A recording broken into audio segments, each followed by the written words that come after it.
Revolutionary Teamsters, the Minneapolis Trucker Strikes of 1934, and Toronto's Poor, A Rebellious History. In addition to publishing scholarly monographs, Palmer has written for Jacobin, Socialist Register, New Left Review, Canadian Dimension, and many other left-wing publications. He lives in Peterborough, Ontario, Canada. Next to him is Leo Panitch. Leo Panitch is a senior scholar and emeritus distinguished research professor of political science at York University in Toronto, Canada, editor of the annual Socialist Register for over 3 decades, including the 2017 volume on Rethinking Revolution. His most recent book with Sam Ginden, The Making of Global Capitalism, The Political Economy of American Empire, was awarded the Deutscher Book Prize in the UK and the Davidson Prize in Canada. I personally recommend it. I think it's excellent.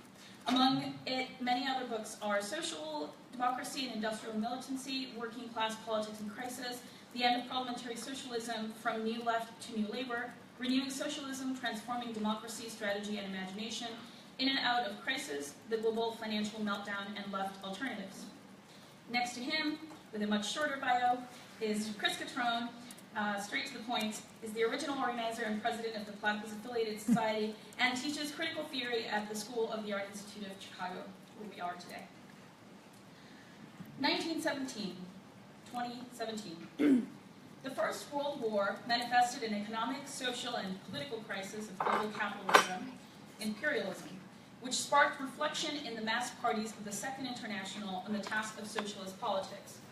The revisionist dispute, the crisis of Marxism, in which Lenin, Luxemburg, and Trotsky first cut their teeth, shaped their understanding of the unfolding revolution as a necessary expression of self-contradiction within the movement for socialism. Even the most revolutionary party produced its own conservatism, hence the need for self-conscious revolutionary leadership to avoid tailing the movement. Lenin, Luxemburg, and Trotsky thought that leadership adequate to the revolution of 1917 required historical consciousness. They drew upon Marx's appraisal of the democratic revolutions of 1848, in which Marx identified the historical contradiction which had developed in bourgeois society and necessitated the dictatorship of the proletariat. The Bolsheviks maintained that a bourgeois-democratic revolution could spark a workers' socialist revolution in Europe, subsequently allowing for a struggle for socialism. Lenin held that political forms such as the state and the party must be transformed in and through revolution. Yet the meaning of 1917 was already contentious in 1924, as Trotsky recognized in his pamphlet, Lessons of October. Trotsky would spend the rest of his life fighting over the heads of the leaders of the Second and Third Internationals to maintain socialist consciousness. Whether in the popular fronts of the 1930s, the Chinese communists in 1949, or the New Left of the 1960s, the left sought to understand itself, both positively and negatively, in relation to the aims and outcomes of 1917. The historical consciousness of its primary actors disintegrated into various oppositions. Lenin, the Machiavellian, versus Luxemburg, the democratic Cassandra, socialism versus liberalism, authoritarianism versus libertarianism. Meanwhile, the futility of the politics shared by Lenin and Luxemburg had been naturalized. It is tacitly accepted that what Lenin and Luxemburg jointly aspired to achieve, if not already impossible a century ago, is certainly impossible today. The premises of the revolution itself have been cast in doubt. The questions that we asked our panelists are the following. What were the aims of the 1917 Russian Revolution? What was the self-understanding of its Marxist leadership? How has the memory of 1917 changed in the course of the 20th century? Why does the legacy of 1917 appear arrayed in oppositions? Are we still tasked by the memory of 1917 today, and if so, how? In what way, if any, does the present moment present a new opportunity to reassess 1917 and the self-understanding of Lenin, Luxemburg, and Trotsky? And with that, I will turn it over to our panelists. Okay. Thank you very much. I have a microphone here, but can everyone hear me if I speak like this? Yes. Great. Okay. I'm going to just leave it where it is then. I want to thank the Platypus International Conference for inviting me. It's been a very rewarding experience, and I've enjoyed being here. I've spoken to Platypus before in Chicago a number of years ago, and I'm delighted to be back and seeing the sort of growth and attraction that has happened here. I'm going first, I suppose, because I'm probably going to be more historical than maybe the other two speakers, and I will therefore take the historian's prerogative and say I'm going to answer the questions less directly, perhaps, and more implicitly.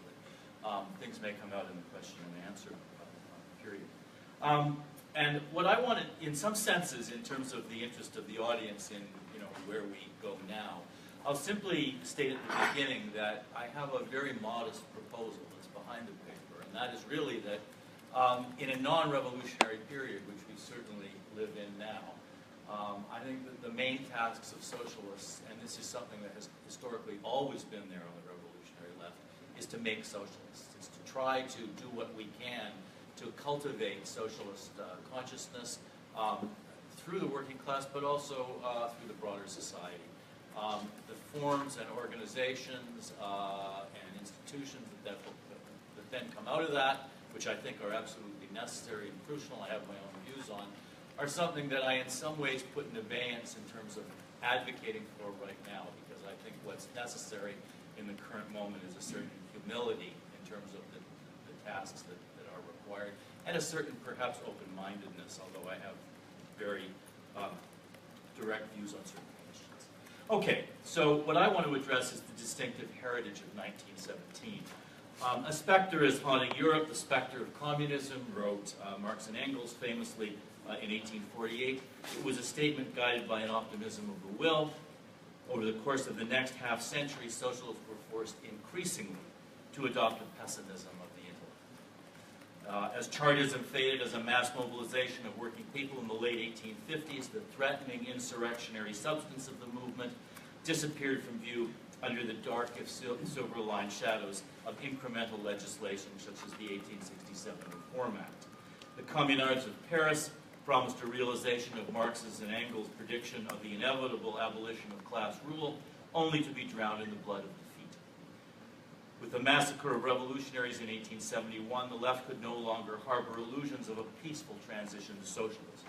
William Morris polemicized against his Fabian opponents in the late 1880s, insisting that a gradual, peaceful, and parliamentary transition to social democracy, driven by an extension of the franchise and advocated by socialists such as George Bernard Shaw, was little more than an illusion.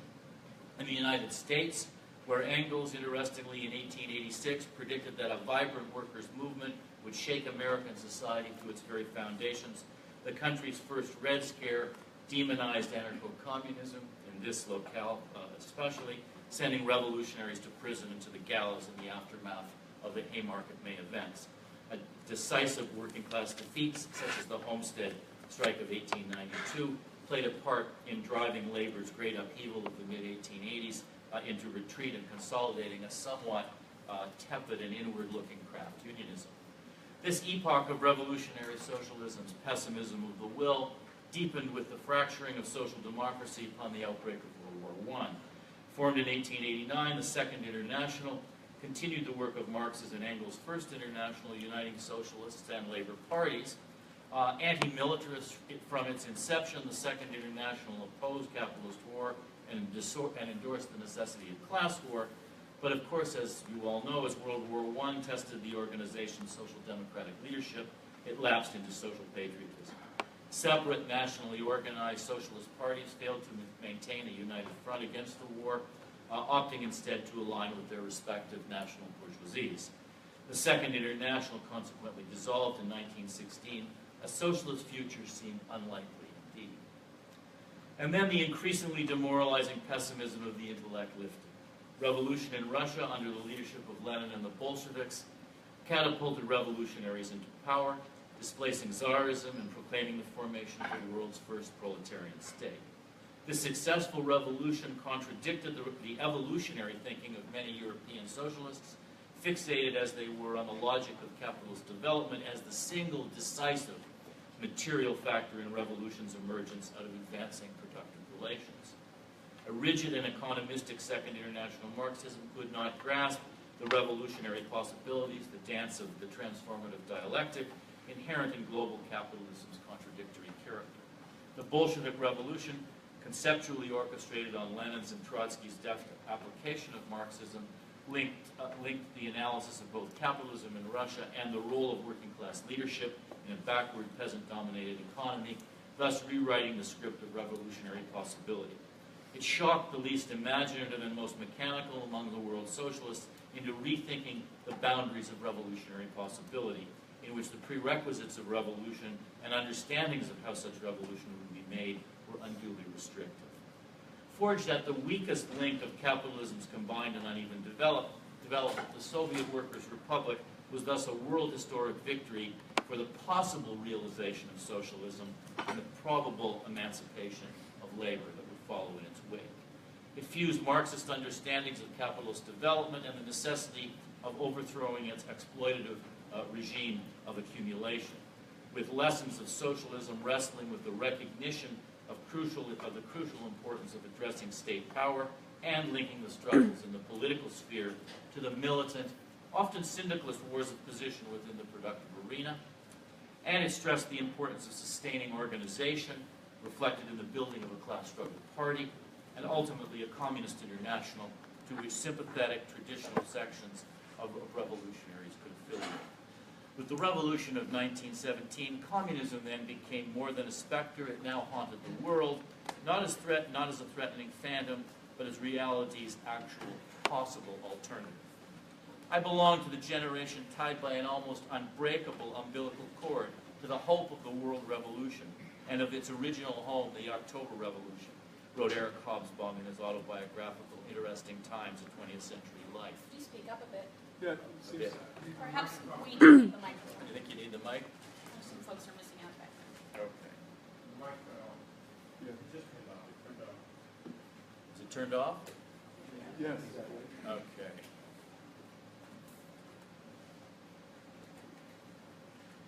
Oh, there's no battery, Patrick. Okay. I will. You can just be louder. I will try to be louder, and if you can't hear in the back, yell louder, okay? Because I might not see a hand. Okay, no generation then of revolutionary leftists has confronted so starkly the possibilities posed by the revolution of 1917 and the limitations of its considerable promise more than our own. As Jeff Ely writes in the preface to his substantial history of the left in Europe, revolutions no longer receive a good press. The calamity of Stalinism and the ignominious demise of the Soviet Union have been allowed to erase almost entirely the Russian Revolution's emancipatory effects. For much of the left today, the failures of 1917 loom large, to the point that they perhaps dwarf its tremendous transformative accomplishments. William Morris captured something of what I want to address tonight in his defense of revolution before 1917 in the 1880s.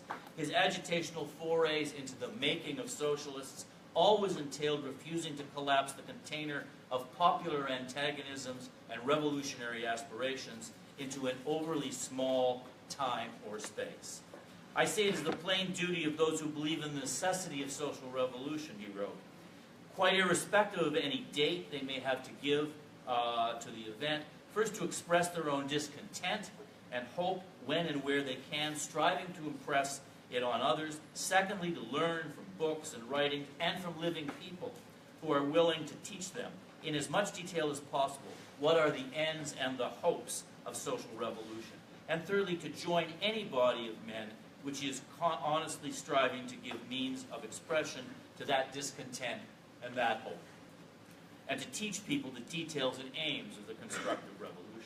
It was Morris's purpose, whether he addressed audiences large or small, and more often he addressed handfuls of people rather than rooms like this, to stir them up, he said, not to be contented with too little, insisting that those who were satisfied with what small offerings capitalism claimed it could make never managed to get the little if you were contented with it, Morris told his audiences that they might either struggle to be free or remain mired in enslavement. And I stress this because in the defeats of the left, which have been marching in 7-league boots, to borrow a metaphor from Marx, in our recent decades, the idea of revolution is itself becoming less and less adhered to. The notion that it is possible to have a revolutionary transformation, the very idea that that can be on the agenda, is something that much of the left has lost sight of and lost a grip on. And when you lose sight of that and lose your grip on that, you will be contented with too little. Am I okay in the back? You can still hear? Good.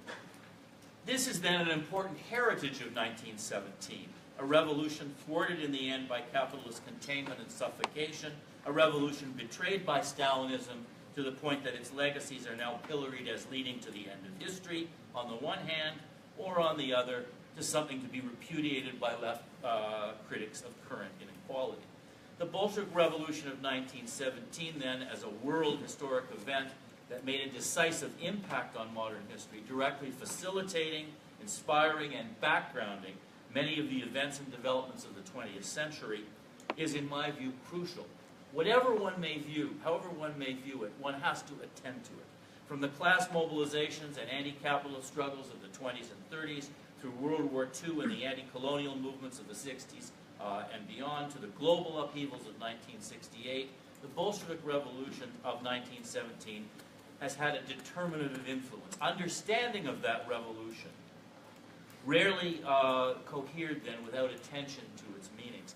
And if I had 2 hours, I would, like Morris did often, I would then speak to you about particulars of this, about, for instance, class struggle initiatives, about the cultural developments in the arts, about the woman's question, about race and struggle for equality, about the anti-colonial struggles, all of which, from the time of the Revolution of 1917 through to the later 20th century, had been forwarded or advanced by addressing the revolution and its meanings. But also, all of which were in many ways then stifled by the revolution's Stalinist denouement. All of this then set the stage for the arrival of the New Left. And the birth of the New Lefts, whether in Britain or America, were inseparable from really the structures of a Cold War frozen in rigid oppositional blocks by the post-World War II period. Soviet Stalinized communism versus corporate capitalism. And these were themselves further locked in the embrace of antagonism by almost every revolutionary movement, and particularly by the colonial revolutionary movements of the post-World War II period. As the Vietnam imbroglio, with its pressures on both the ethical, moral standing of the state and on the Keynesian balance of guns or butter, propelled the domestic American political economy towards crisis, the United States was impaled on the ever-sharpening horns of youthful protests, inner-city black insurgencies, and a war across the world that it could not win. For the first time since the mass industrial union struggles that reached from the late 30s into the 1940s, young workers exploded in rebellious antagonism in this period, upping the decibel level of class struggle in articulations of alienation that echoed in the pages of Life, Fortune magazine, and the New York Review of Books. Journalistic commentary noted a troublesome blue-collar blues that convulsed pivotal industries, such as auto. The Fordist dream of the post-war settlement was turning into a nightmare of class antagonism. Capital in the state awoke to a maelstrom of shop floor convulsions, growing over the 1960s and peaking in 1969 to 1972. All of this looked too much like the demonized campus uprisings and anti-war mobilizations of 1968.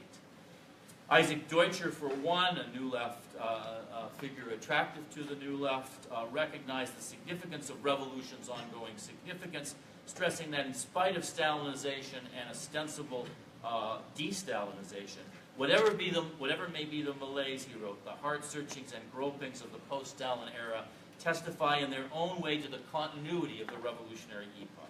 For Deutscher, decades of totalitarian rule inside the Soviet Union had robbed the people of their capacity for self-expression, spontaneous action, and self-organization.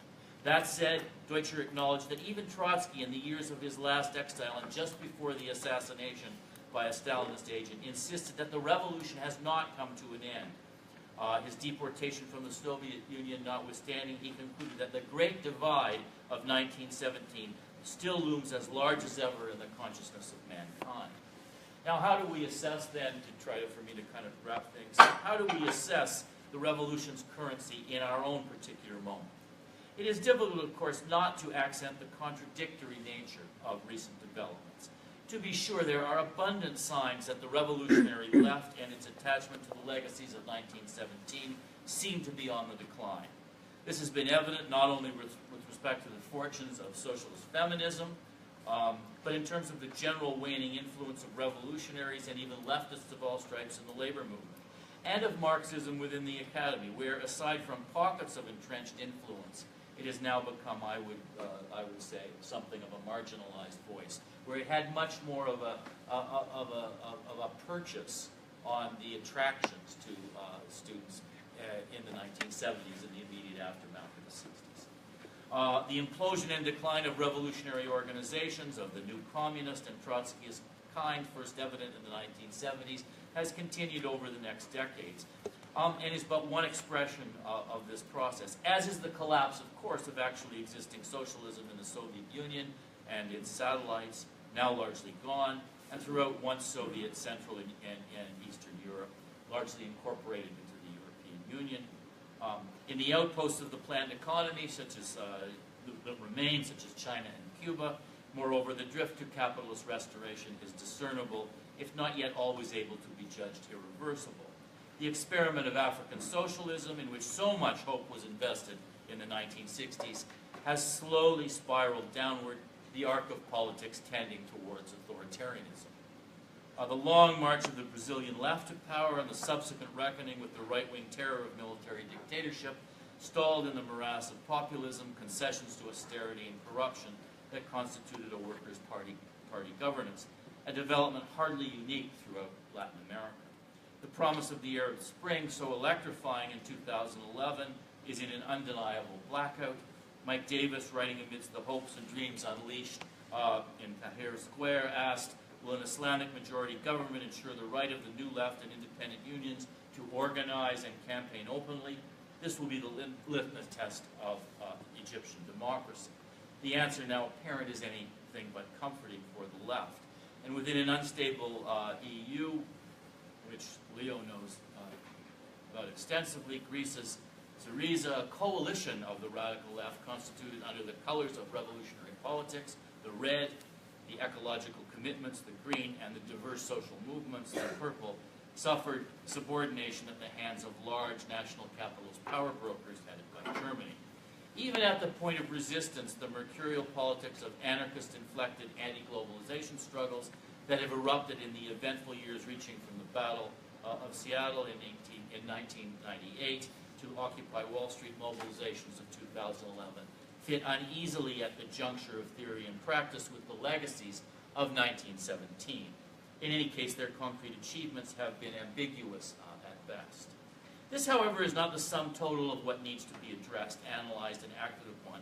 For all of the downside of this sober accounting, there are indeed other considerations, in which, even as events sometimes suggest a troubling reality, there are indications of openings through which the politics of revolution can find new and invigorated life. For capitalism will inevitably push people towards resistance. I agree with Leo, it's not necessarily going to, what you said this afternoon, it's not necessarily going to break down and dissolve and disappear, that's for sure. But it is in crisis after crisis, and as these crises accelerate in the time frame, if you looked at the 1930s, there were, of course, recessions and downturns subsequently in the 40s, 50s, 60s, etc. But this was generally hailed as capitalism's sort of century. It didn't last that long. But if you look at the crises and the accelerated crises, which are being managed, because they don't have, in part, a revolutionary opposition. They're being managed, but they are increasingly squeezed into shorter and shorter time frames. And the pressures then on the working class are consequently greater. And this will, I would argue, inevitably create resistance. And that resistance will inevitably look to 1917 and its meetings. So bringing revolution back into the theory and practice of the left in a more frontal way, reconnecting thinking and struggles with the legacies of 1917 and their longue durée, is thus one component of the contemporary challenge of our times. With ideologues of the marketplace and acquisitive individualism so ascendant, a foundational continuity with the present of the left and its pasts has not only been broken too often, but has also in some measure been forgotten. Recovery and resuscitation become small but important acts in the renewal and rebirth of the left. This does not mean repeating, of course, the mistakes and shortcomings of the past, or arguing that we live in the same conditions and must follow the same trajectories of past revolutions, such as 1917. But it does mean that we must maintain that commitment to revolutionary alternative in all of its meanings.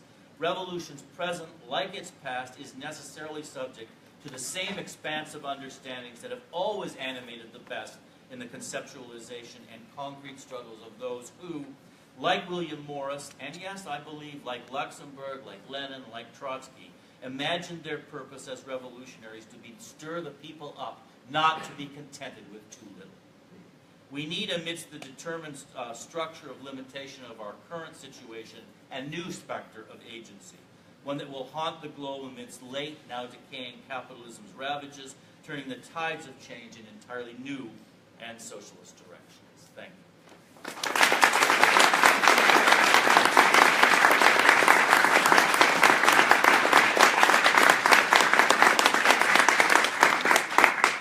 Just so you know, I'm going to pass a 3-minute marker if we get there. Leo? Do my best not to spend too much time complimenting and criticizing the Daily family. There's a certain irony that we should, at meetings like this, a quarter century after the demise of communism, be talking about 1917 and the Russian Revolution. But to get beyond irony, indeed to validate why it's important to redeem something from 1917, I think we have to begin a quarter century before 1917. I think we have to begin with the remarkable development across a range of countries, and potentially in the 1880s, it looked like it might happen in the United States too. The American working class was by far the most militant in the 1880s, more militant than the European working class. This amazing emergence of mass socialist parties 40 years after the Communist Manifesto. Permanent, long-standing organizations of the subordinate class. There had always been bread revolts, there had always been slave riots, but permanent organizations of the subordinate class. Of course, that had to do with the nature of capitalism. There was material base for it. Had to do with the space allowed, that freedom of association allowed for that, although that wasn't always easily provided. People tend to forget that the German Social Democratic Party, which was treated, including by Lenin, as the model party, managed to build itself through the 1980s in the face of being legally proscribed. 1,300 newspapers and magazines were shut down in those years. 1,500 activists were jailed. Over 300 trade unions associated with the Social Democrats were closed down. So it wasn't just freedom of association that allowed for this, but it was important. And by 1890, that anti-socialist law was repealed. And of course, the Russian revolutionary, the Russian Social Democratic Labor Party, modeled itself on this. Lenin's discussion in 1895 of party program is explicitly related to the Germans' Erfurt program in 1891. But what he is articulating, and what I think most social democrats saw themselves initially as doing, and he articulates it so clearly in that piece on what will be the program of the party, it doesn't emerge until 1898, is that the task of the party is class consciousness, is getting beyond trade union consciousness. And he doesn't see that as something in which you just add on to union consciousness. It's the active intervention by socialists into class formation. So the class is continuing to be formed. And he doesn't see this as simply, we're behind, we do this. He sees that as what social democracy's central task. Okay. Now, why it's important to reassert that is that as we stand here a quarter century after the demise of communism, what we see is something very different than one might have thought standing in 1991. Because remember, in 1992, Bill Clinton was elected. And there's no difference between your Democratic Party and European Social Democratic parties, or the Canadian NDP. Have no illusion.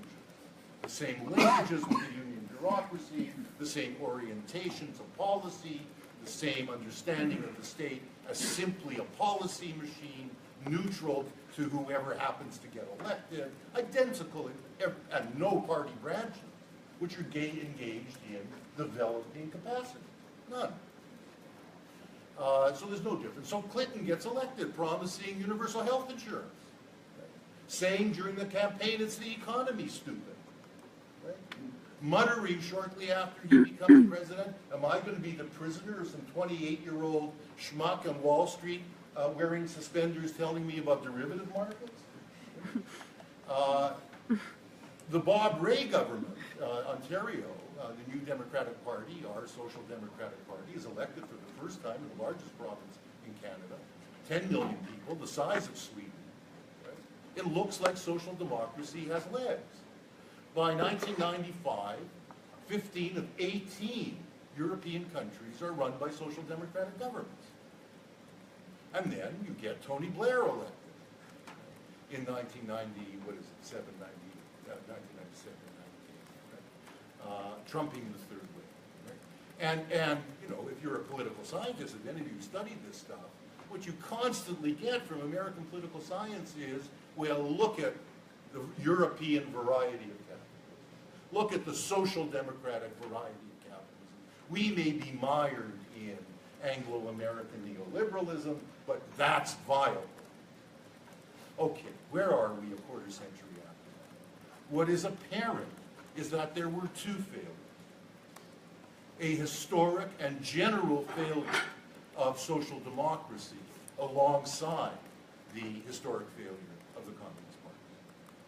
And that failure is so deep, so great in 2016, that one sees a general crisis taking the form of working class constituencies, working class communities, which traditionally voted communist or voted social democratic, now voting for xenophobic scoundrels who appeal directly to the working class in class terms on the basis of xenophobic attacks on immigrant communities.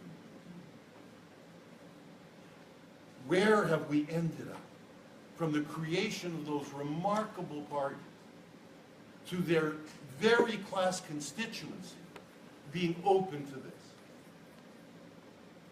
This isn't just a matter of your country. Brexit in the United Kingdom reflects this. With the most deeply embedded Labour voters, those constituencies which have voted Labour continually since 1924, voting Brexit. Understandably, I'm not a proponent of the neoliberal institutions of the European Union, but voting for Brexit on xenophobic grounds, mobilized by racist appeal. And that's a reflection of the failure of social democracy. not only the failure of communism. We're going to see it in a couple of weeks in France. Le Pen's enormous working class base now, a good deal of it in what used to be communist voting constituencies. With the Socialist Party likely not even being third but fourth in the poll. But this is not all there is to this conjunction. In my view, neoliberalism as ideology was never that popular amongst the working classes. When Perry Anderson said in 2000 that neoliberalism is the most successful ideology in world history, I think he was wrong. People forget the opposition to free trade in 1992, 93, 94 in this country. It was more in this country, the opposition to NAFTA, than it was in Mexico or in Canada. People forget the mobilization of Indian peasants in 1995 against the free trade movement. People forget Seattle, for heaven's sake, right? Where Teamsters and Turtles came together against free trade. So it was never all that popular ideologically, I don't think. The problem was there wasn't a vehicle to articulate that, apart from the very negative and to some extent racist articulation of it by the AFL-CIO. We don't want the Chinese to be allowed into the WTO. And rather than putting resources into building independent trade unions in China, as they did in Poland, they were largely engaged in a kind of yellow peril appeal. So there wasn't an articulation of it. And then, remarkable anti-globalization or alter-globalization movement, which was premised on the critique of neoliberalism. So, what we have seen in the current conjuncture, I think, is not so much something new as a delegitimation of neoliberal ideology, but as Chris was saying, I think, in the opening plenary, a delegitimation of neoliberalism's institutions. Those aren't just the party institutions, including social democracy, which clearly the contradictions of the way that it embedded itself in the neoliberal state are coming home to roost, but also the institutions like the European Union, which has transformed itself, maybe it was in its DNA from the Treaty of Rome on in 1957, but in any case transformed itself into a neoliberal set of institutions from the early 1980s on. Those are what are in crisis. And in that context, we've seen a remarkable development. A shift from protest to politics. A shift from the anti-neoliberal protest to a return to parties and to the importance of entering the state.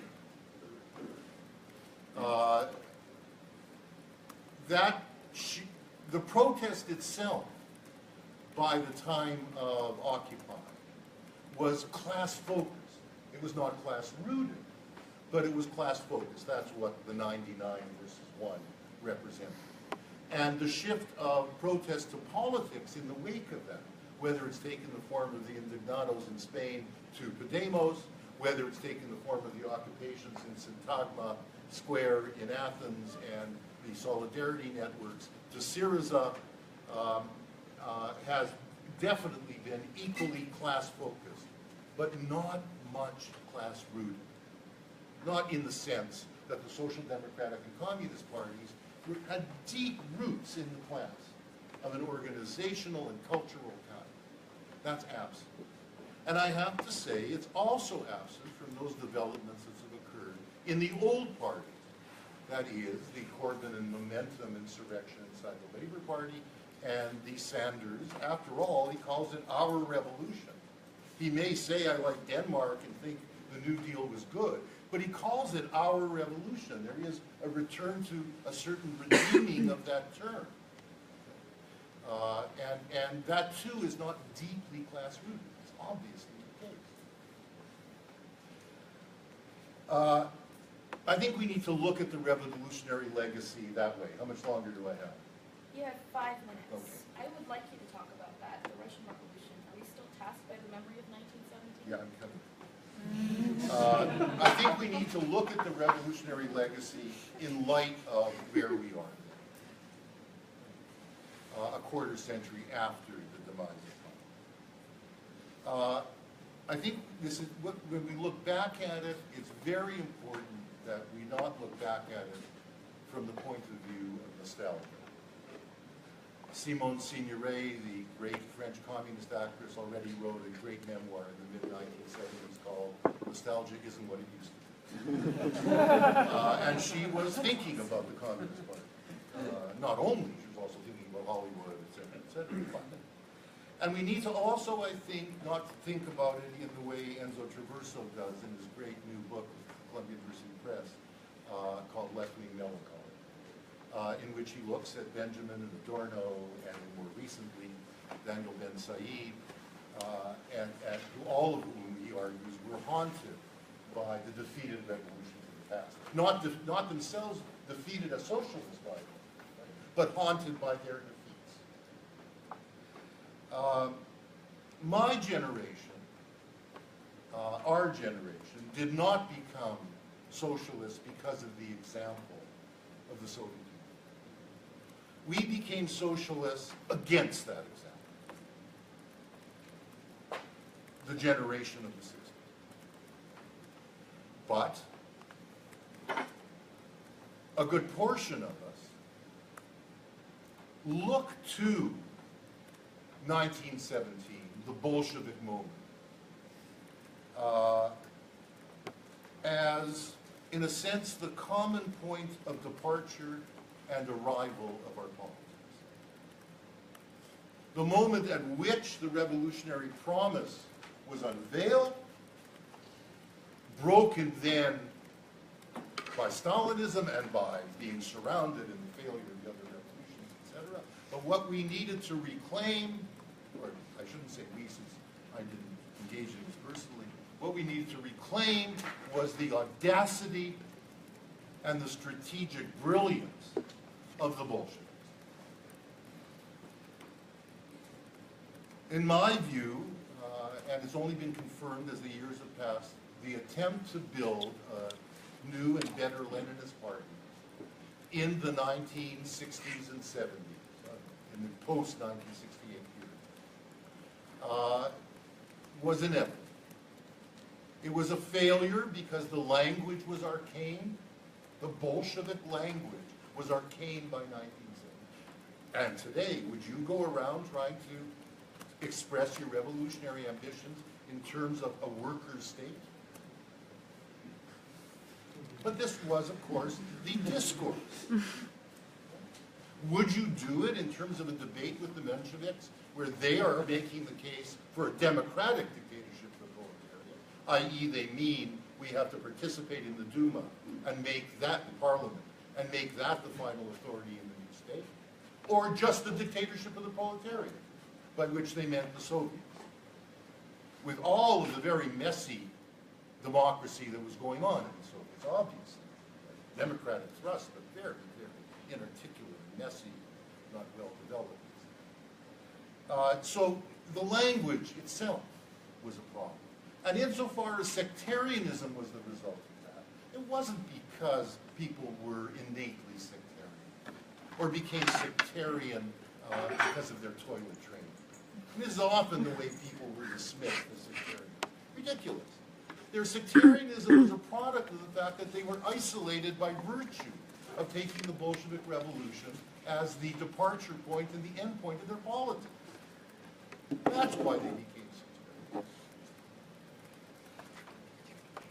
Now, others tried to revive the educational, pedagogical, developmental aspect, the making socialists of social democratic parties.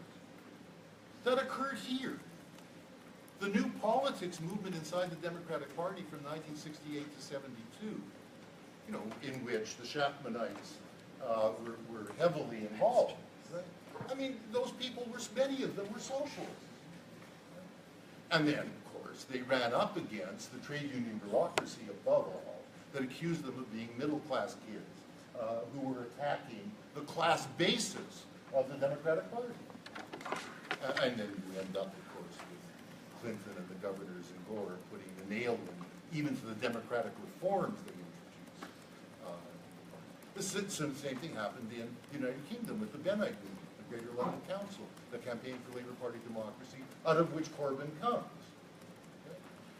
And part of the problem there, as the problem with those who were trying to create a better Leninism, was they deluded themselves to say, we are returning the Labour Party to its original social democratic roots. We are returning the Labour Party to socialism. Bullshit. The Labour Party was never socialist in the sense of class struggle. And those who controlled, those who controlled it had as much right to claim or more. That the legacy of the party is our legacy, not yours. I'll finish. I just want to make sure that we have enough time for the Q&A. Yeah.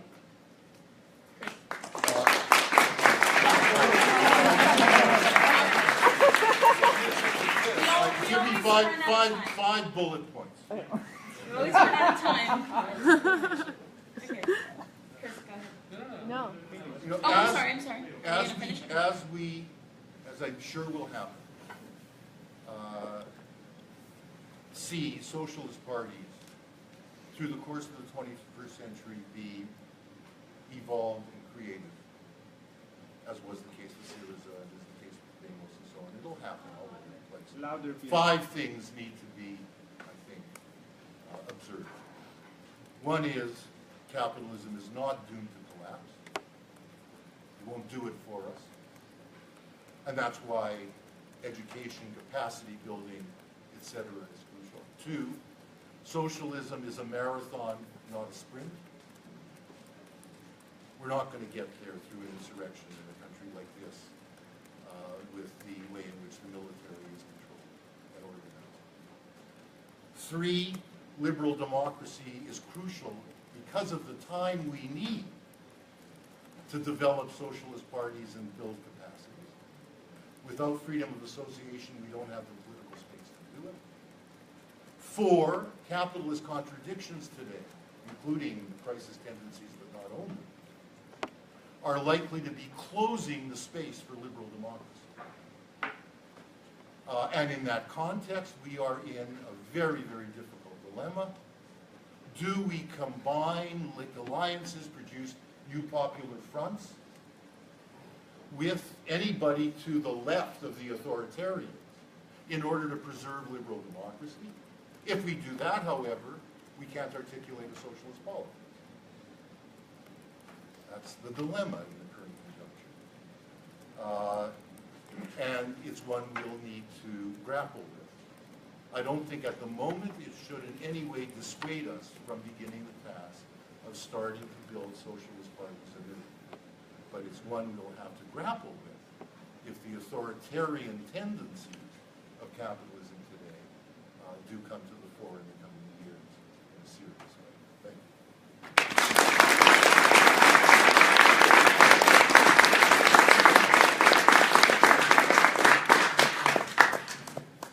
It's 8 o'clock. Just want to keep the time. All right, Chris.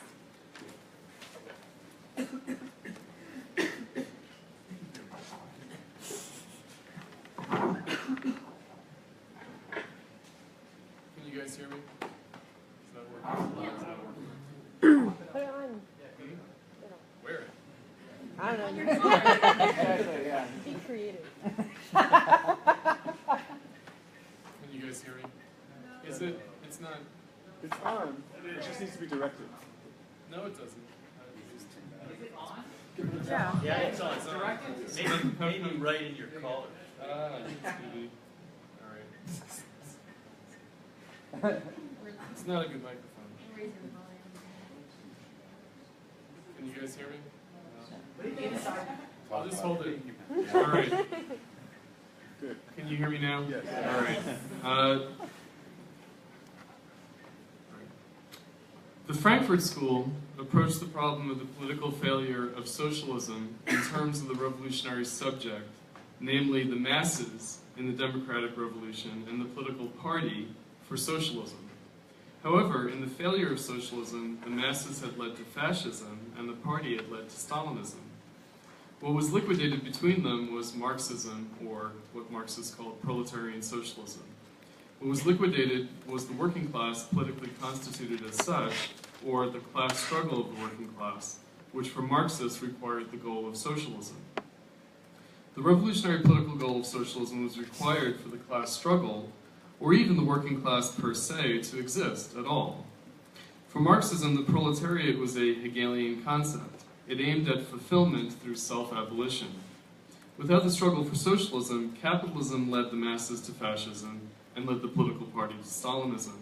The failure of socialism thus conditioned the 20th century, the last 100 years.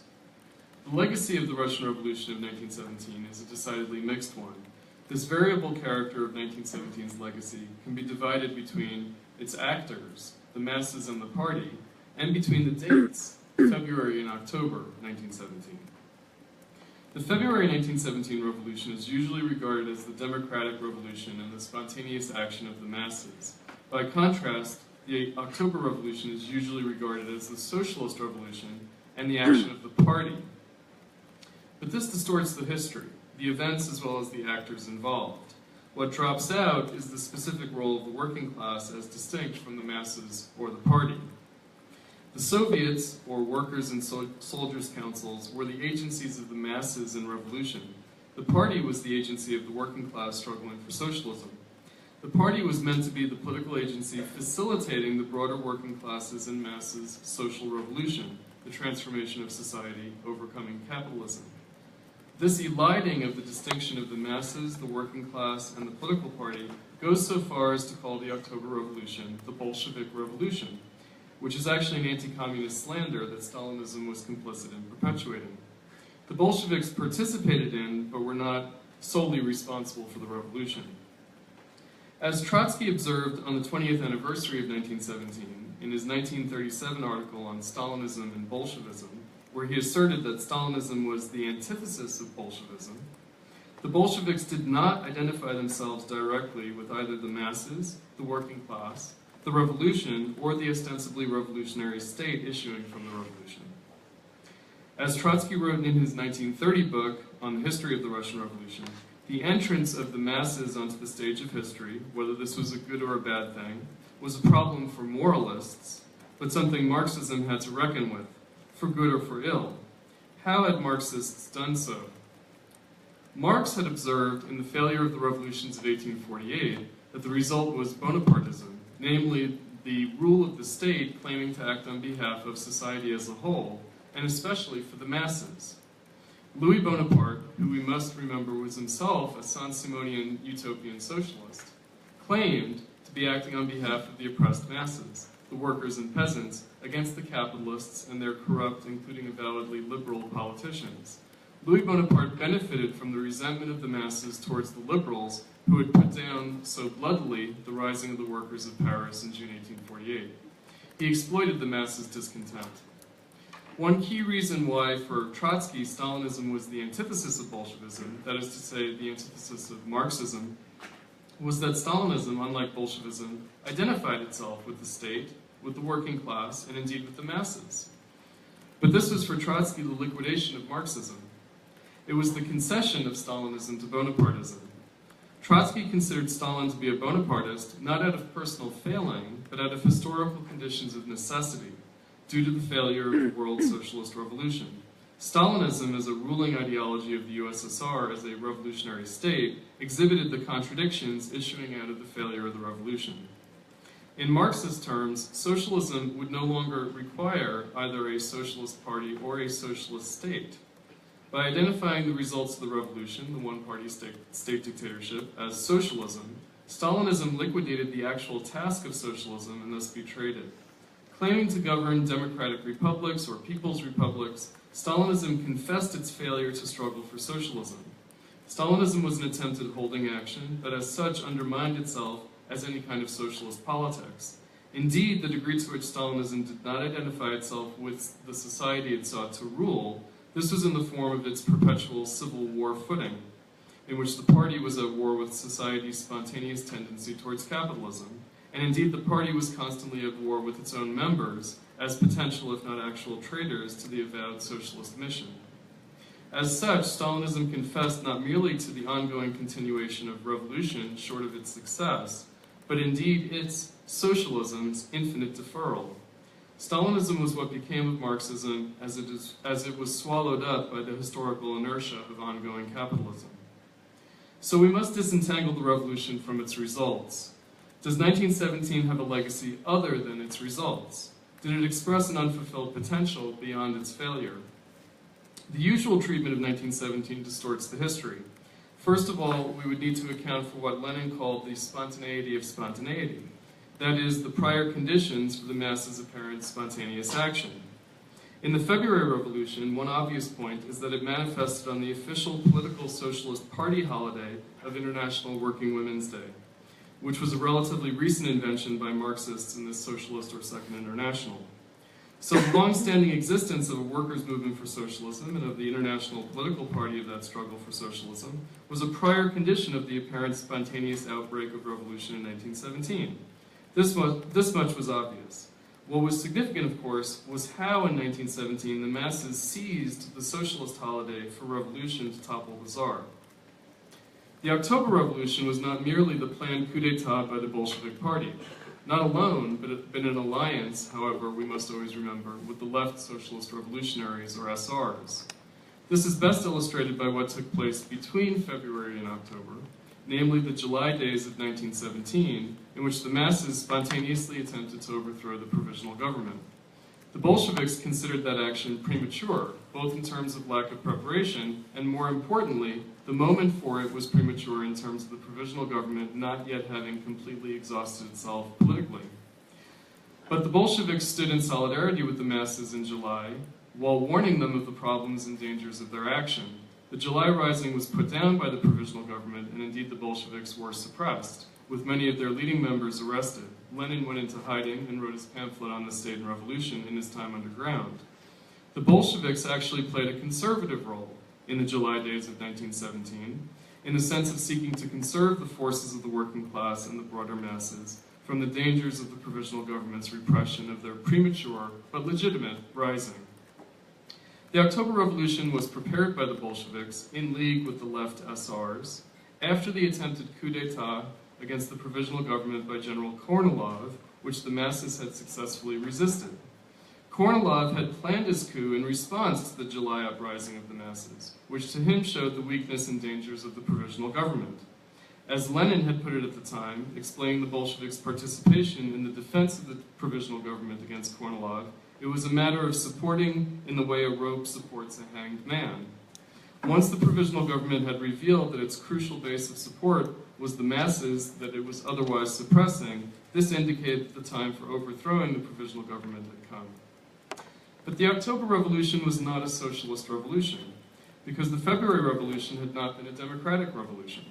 The old Tsarist state remained in place, with only a regime change, the removal of the Tsar and his ministers, and their replacement by liberals and moderate socialists, namely the right Socialist Revolutionaries, of whom Kerensky, who rose to the head of the provisional government, was a member.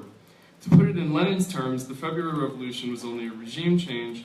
The provisional government was merely a government in the narrow sense of the word, and had not smashed the state, had not smashed the special bodies of armed men who remained in place. The October Revolution was the beginning of the process of smashing the state, replacing the previously established Tsarist and capitalist special bodies of armed men with the organized workers, soldiers, and peasants through the Soviet councils, or as executive bodies of the revolution, to constitute a new revolutionary radical democratic state, the dictatorship of the proletariat. From Lenin and the Bolsheviks' perspective, the October Revolution was merely the beginning of the democratic revolution. Looking back several years later, Lenin judged the results of the revolution in such terms, acknowledging the lack of socialism and recognizing the progress of the revolution, or lack thereof, in democratic terms. Lenin understood that an avowedly revolutionary regime does not an actual revolution make.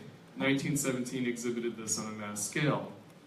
Most of the Bolsheviks' political opponents claimed to be revolutionary, and indeed many of them professed to be socialist and even Marxist. For instance, the Mensheviks and the Socialist Revolutionaries.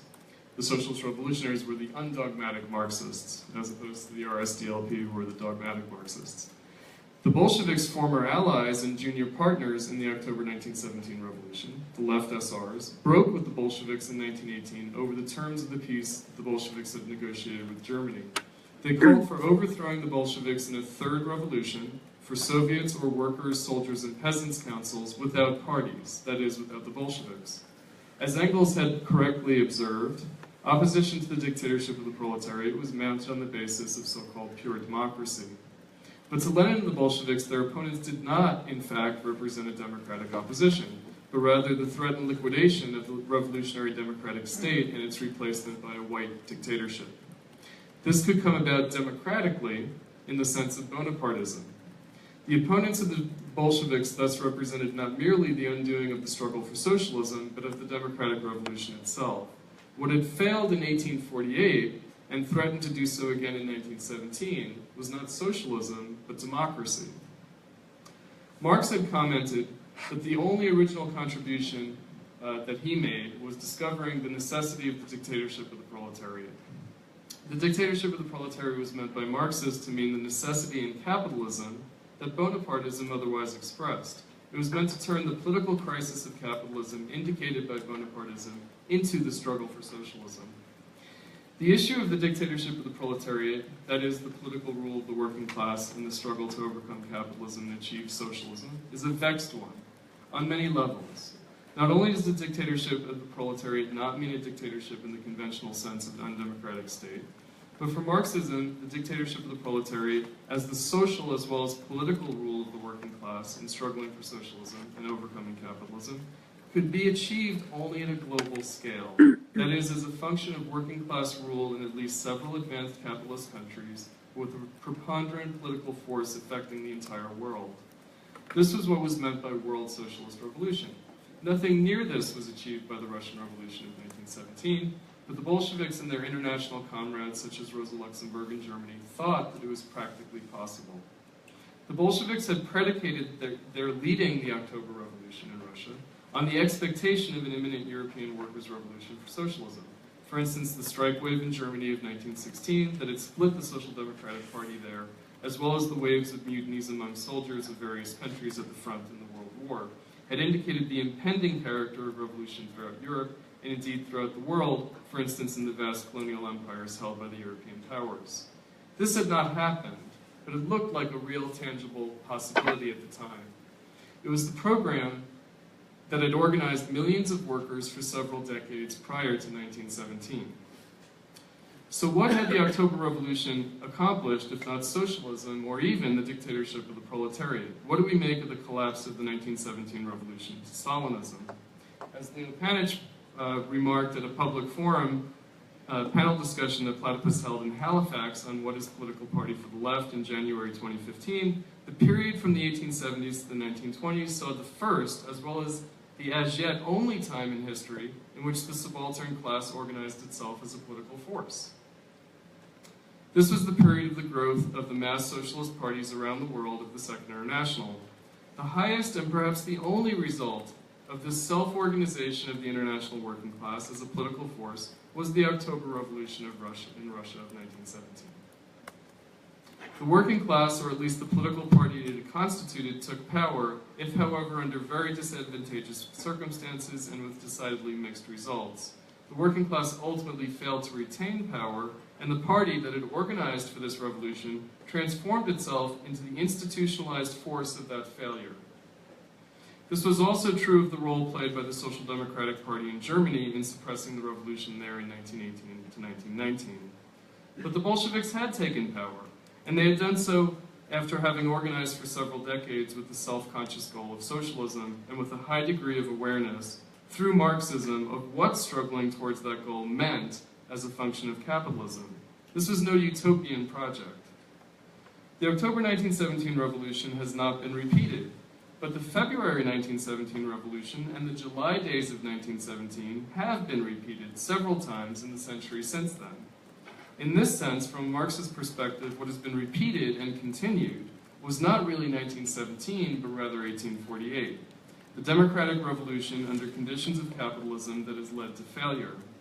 For Marx, the Paris Commune of 1871 had been the repetition of 1848 that had, however, pointed beyond it. The Paris Commune indicated both democracy and the dictatorship of the proletariat, or as Marx had put it, the possibility for the revolution and permanence. 1871 reattained 1848 and indicated possibilities beyond it. In this sense, 1917 has a similar legacy to 1871, but with the further paradox, actually the contradiction, that the political agency, the political party or parties that had been missing from a Marxist perspective, leading to the failure of the Paris Commune, which in the meantime had been built up by the working class in the decades that followed, had, after 1917, transformed itself into an institutionalization of the failure of the struggle for socialism, in the failure of the world revolution. That institutionalization of failure in Stalinism was itself a process, taking place in the 1920s and actually continuing all the way up to today, that moreover was expressed through an obscure transformation of Marxism itself. Avowed Marxists abused and distorted Marxism to justify this institutionalization of failure. It was only in this self-contradictory sense that Marxism led to Stalinism through its own failure. But only Marxism could overcome this failure and self-distortion of Marxism. Why? Because Marxism is itself an ideological expression of capitalism, and capitalism must be overcome on its own basis. The only basis for socialism is capitalism. Marxism, as distinct from other forms of socialism, is the recognition of this dialectic of capitalism and the potential for socialism. Capitalism, actually, from a Marxist perspective, is nothing other than the failure of socialism. So the legacy of 1917, as uniquely distinct from other revolutions in the era of capitalism, beginning at least as early as 1848 and continuing henceforth up to today, is actually the legacy of Marxism. Marxism had its origins in taking stock of the failed revolutions of 1848. 1917 was the only political success of Marxism in the classical sense of the Marxism of Marx and Engels themselves and their best followers in the Socialist internationals such as Lenin, Luxemburg, and Trotsky, but it was a very limited and qualified success from Lenin and his own comrades' perspective. And that limited success was distorted to cover over and obscure its failure, and so ended up obscuring its success as well. The indelible linking of Marxism with 1917 exhibits the paradox that its failure was the same as that of 1848, but 1917 and so Marxism are important only insofar as they might point beyond that failure. Otherwise, Marxism is insignificant, and we may as well be liberals, anarchists, utopian socialists, or any other species of democratic revolutionaries, which is what everyone today is at best anyway. 1917 needs to be remembered not as a model to be followed, but in terms of an unfulfilled task that was revealed in historical struggle, a potential that was expressed, however briefly and provisionally, but that was ultimately betrayed. Its legacy has disappeared with the disappearance of the struggle for socialism. Its problems and its limitations, as well as its positive lessons, await a resumed struggle for socialism to be able to properly judge.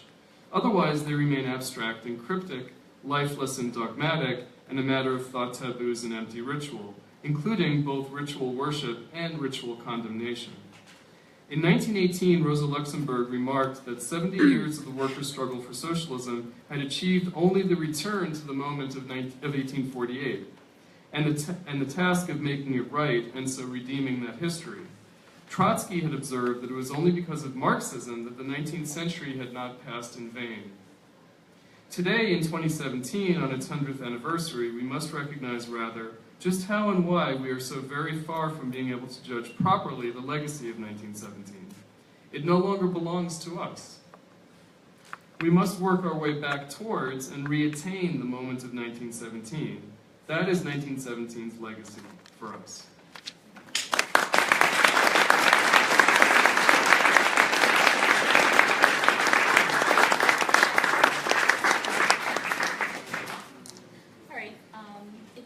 It's 8:23. We want to make sure that we can open it up for questions, but we have a period where the panelists can respond to one another.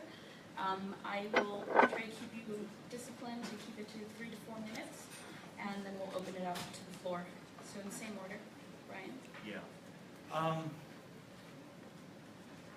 I don't have that much to say. I suppose to Leo, I would raise the question of the appeal to the working class on xenophobic grounds and its successes. I think there's certainly one could find empirical examples of this.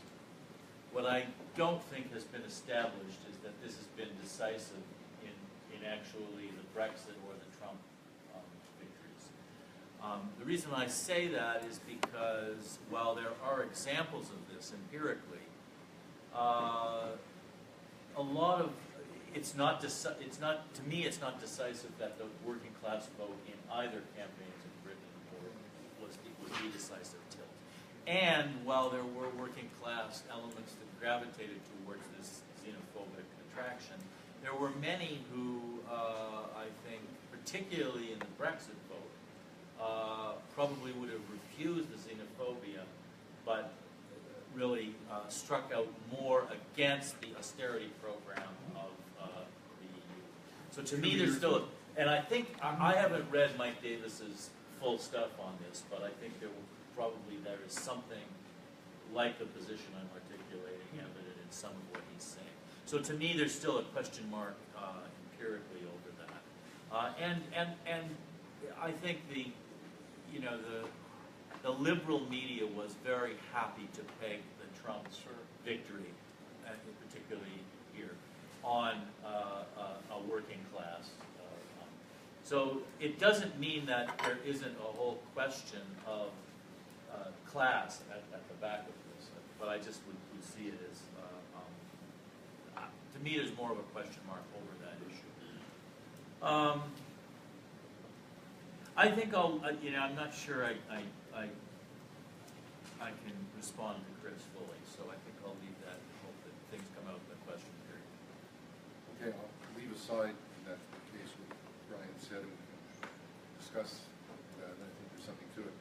Let me take up the question of how positive the legacy of 1917 and to what extent it embodies Marx and Engels, and if it does, whether it does so in a positive way. You say there was good reason to think a revolution would happen in Germany. This was, in fact, I think, the product of a very understandable tendency amongst any mortal to want to see socialism in their time. That was true of Marx in the way he looked at the 1857-58 crisis. But at other points in his life, he precisely made the argument that we need the time to develop the capacities. Engels, by 1896, is not pointing to the Paris Communism way forward. Lenin comes back to that, but Engels doesn't, and says, in these societies, what we did in 1848 and even in 1870 is no longer possible. Now, you can say that wasn't the case with Russia, precisely because of the brittle nature of the Tsarist regime, the peasant nature of the society, etc., etc. But to have expected that the capitalist train had run its course around the world, which was, after all, Lenin's argument in imperialism, the final stage of capitalism, the highest stage of capitalism, involved not looking at what Gramsci so quickly said to the Lenin. This isn't going to happen so easily in the West, by which he meant those societies in which the state is where the state is deeply embedded in society. So, it wasn't just it might have happened. It was a product of a teleology in Marxist thought that we have to overcome, which is that capitalism was about to have, reached the limits of its productive capacity, right? And we need to overcome that rather than inherit. Secondly, look, Rosa Luxemburg and Trotsky were pointing to the problems in the Bolshevik Party by 1907, 1908, 1911. The problems of operating as an underground vanguard and what that meant in terms of party democracy and the development of class capacities. One can understand why they were doing that. But it isn't just a matter of validating. And they're, without in any sense saying that Stalin was present in Lenin or in Trotsky. I don't believe that for a moment. That's not the point. But there were elements in the Russian situation and in the Bolshevik Party which did lead them quickly, very quickly, to banish all opposition parties. And as Deutscher pointed out, as soon as they did that, it was inevitable that they'd have to banish factions inside the Communist Party, which were, right through the Civil War, in fact, were in flourishing. But by 1921, were banished because the same forces which couldn't find expression in other parties were now finding expression in the only place they could find them, in the Bolshevik Party. And how does Lenin respond to that? With the 21 Theses of the Comintern. I urge you to go read them in 1921 and see how fundamentally anti-democratic they are. They're not Stalinist in that totalitarian bureaucratic sense. They are about the party and activists in the party, etc. They aren't an image for society, but there are elements there we do not want to emulate, for heaven's sake.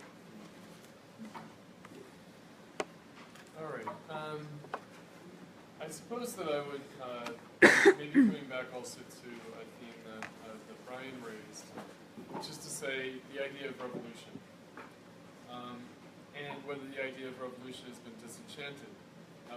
What's remarkable, of course, is that the idea of revolution may have been disenchanted on the left, but it's not disenchanted in general. And you see the Arab Spring, and you even see capitalist politicians calling what they do revolution, whether it's Bernie Sanders or Donald Trump or whomever. Or Steve Bannon.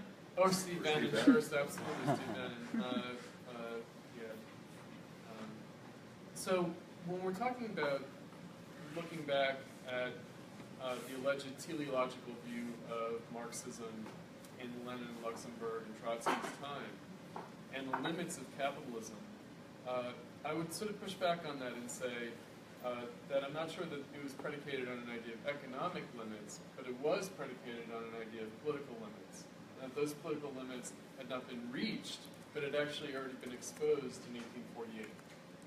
In other words, the necessity of the dictatorship of the proletariat, this one Marx original idea, is about the limits that capitalism places politically on society and on the democratic revolution, right? And so that's why I raised the issue of Bonapartism. Bonapartism, so if we look at Trotsky and his analysis of Stalinism, his analysis of fascism, and his analysis of the New Deal, it's on a spectrum of Bonapartism, meaning that the U.S. could afford to be Bonapartist in a soft way, and Germany and Russia could not. And so you have fascism and Stalinism in a different kind of respect. But that, whether or not that's a very good analysis of what was going on in the 1930s by Trotsky, still it reached back to Marx's observation that a certain political crisis had been reached in the history of capitalism and in the history of modern democracy that was revealed by 1848. That unlike 1789 or 1776 or 1830, that the 1848 revolutions had a different kind of outcome. That you can no longer look at it as a process of an arc of progress of liberalization and democratization. That capitalism had created a situation, the way Marx put it, where the bourgeoisie could no longer rule in the old way, that is, as leading civil society, and the working class could not yet rule. That idea. And I think that we still see that. In other words, I think that we still see a statified capitalism that contradicts classical liberalism, and that contradicts liberal democracy as formulated in the late 18th and early 19th century. And that when we're talking about the limits of capitalism, the economic limits of capitalism may be boundless, in other words, might be infinite. In other words, there might be new forms of value extraction always available in the concrete reconfiguration of political economy, but that the political limits have been shown long ago. And so the issue of the party, therefore, is really about meeting the challenge of those political limits. And I made a kind of cryptic point about Stalinism and the failure of the revolution, but various political scientists have remarked on the fact that in the 20th century, capitalist parties started to exhibit Stalinist features. In other words, that Stalinism had a kind of echo as a political kind of form.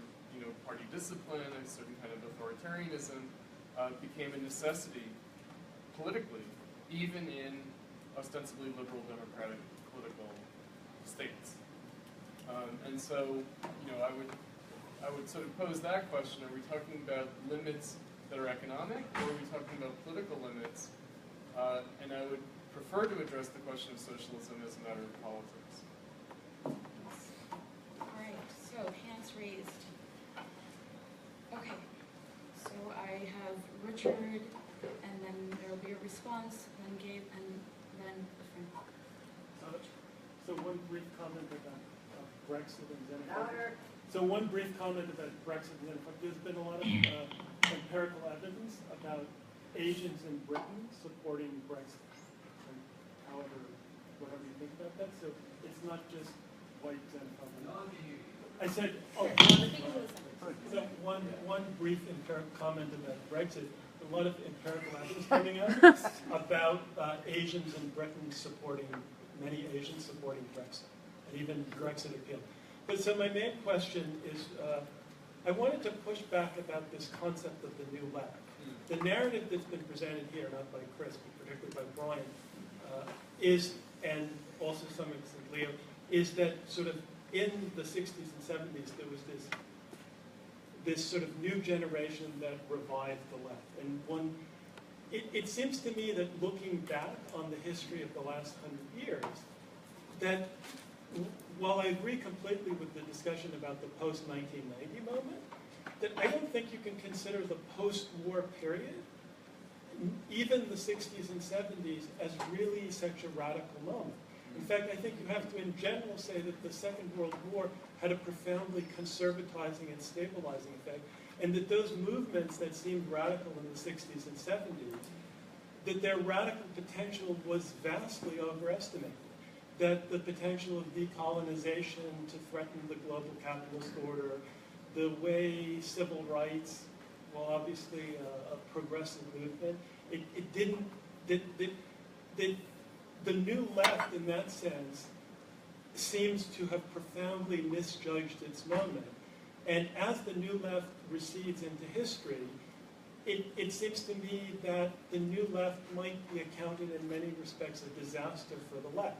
Because a lot of what came out of the new left, particularly as the apparent revolutionary upsurge, and I say apparent because I don't think that period of the high 60s actually was anything like the period of the interwar period, that as it's receded, we've come to see that so many of the things that haunt the left in terms of like that there's a kind of amnesia, right? So I want really a question of that moment, that historical moment of the 60s and 70s, and a kind of revival of Marxism that then gradually faded away, first with neoliberalism and then the collapse of Stalinism.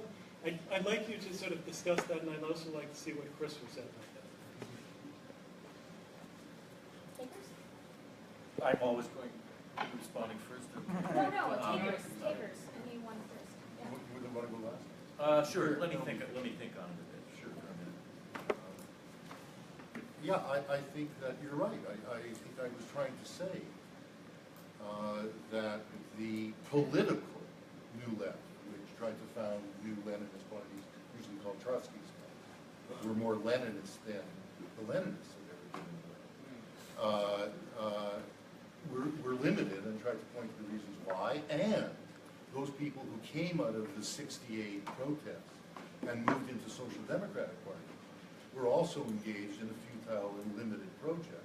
And I'd say in both cases, although it was, I'd say in both cases, their attempts to sink roots into the class, which they both did. It was as true of Ben and Corbyn as it was true in different ways of the Trotskyist industrial organizers. were sinking roots in a militant working class which had virtually no socialist consciousness by that point. That was a militancy directed at higher wages, or even tax cuts. And the union leadership was doing very little, if anything at all, to turn it anywhere. So I agree with you. I don't think it had nearly as much potential as it turned out. I think our generation of socialists in that sense failed. Then on top of that, of course, there was the movementism and the activistism that began with '68 and ends up with the kind of protest movementism that we see the limits of today, which is often oriented not even to winning universal collective benefits like the universal right to women's reproduction services, but is oriented to meritocracy. We want more blacks, more Asians, more women, etc., to get into universities. And that is the antithesis, it seems to me, of the socialist ideology. We want to develop everybody's capacities.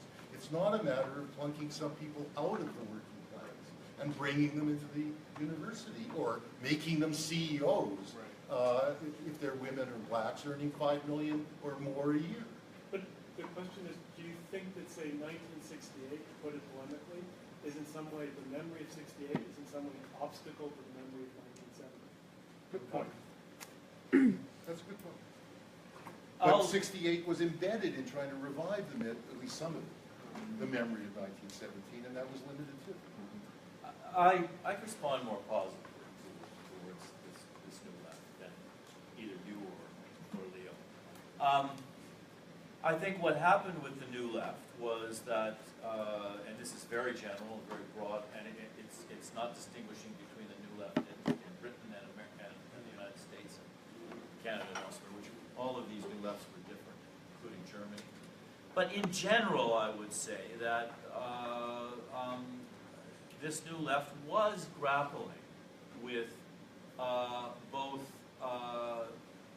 capitalism and its crises in various forms, and with the failure of the Stalinist Communist International at that point. It's hard to say that the new lefts in various forms weren't grappling with those issues. They were so sure. And now, the relationship of these new lefts to Marxism was complicated, and it shifted gears over time. But I think what came out of '68 and the debates around these questions did in fact further the development of the left and engage with the legacies of 1917, because it seems to me that the new left did move in its fragmentations and disillusions out of '68 into addressing these questions. Now, not always perhaps in the ways that we might in hindsight say this was in fact right or this or that, but the situation in the immediate aftermath of the new left, if you look at the politics, say, of the '70s, would we consider that to be something that you were posing it as an obstacle, almost a negative development? You're saying the memory. Like, in other words, the memory of the left is now focused on 1968 as a high point, and a previous memory was focused on 1917. Does the memory of 1968, in some respects, act as an obstacle to recovering the memory of 1917, or is '68 just the inheritor of 1917? I don't think there is a memory of 1968. I think there's a fragmented set of different memories, and I think you could probably cite empirically some examples which would confirm that view, but you could cite many others that did not. And in that sense, that whatever you would say about the Trotskyist or new communist movements of the '70s, they were trying to address, in some senses, the point that Leo was focused on about a socialist creating a consciousness within the working class and trying, and they failed, and their failures are worth grappling with and interrogating. But I don't think they should be posed necessarily to court as an obstacle, because it was out of those groups that much of the memory, again in various reconfigured ways, of 1917 gets translated to our times. Did you want to respond?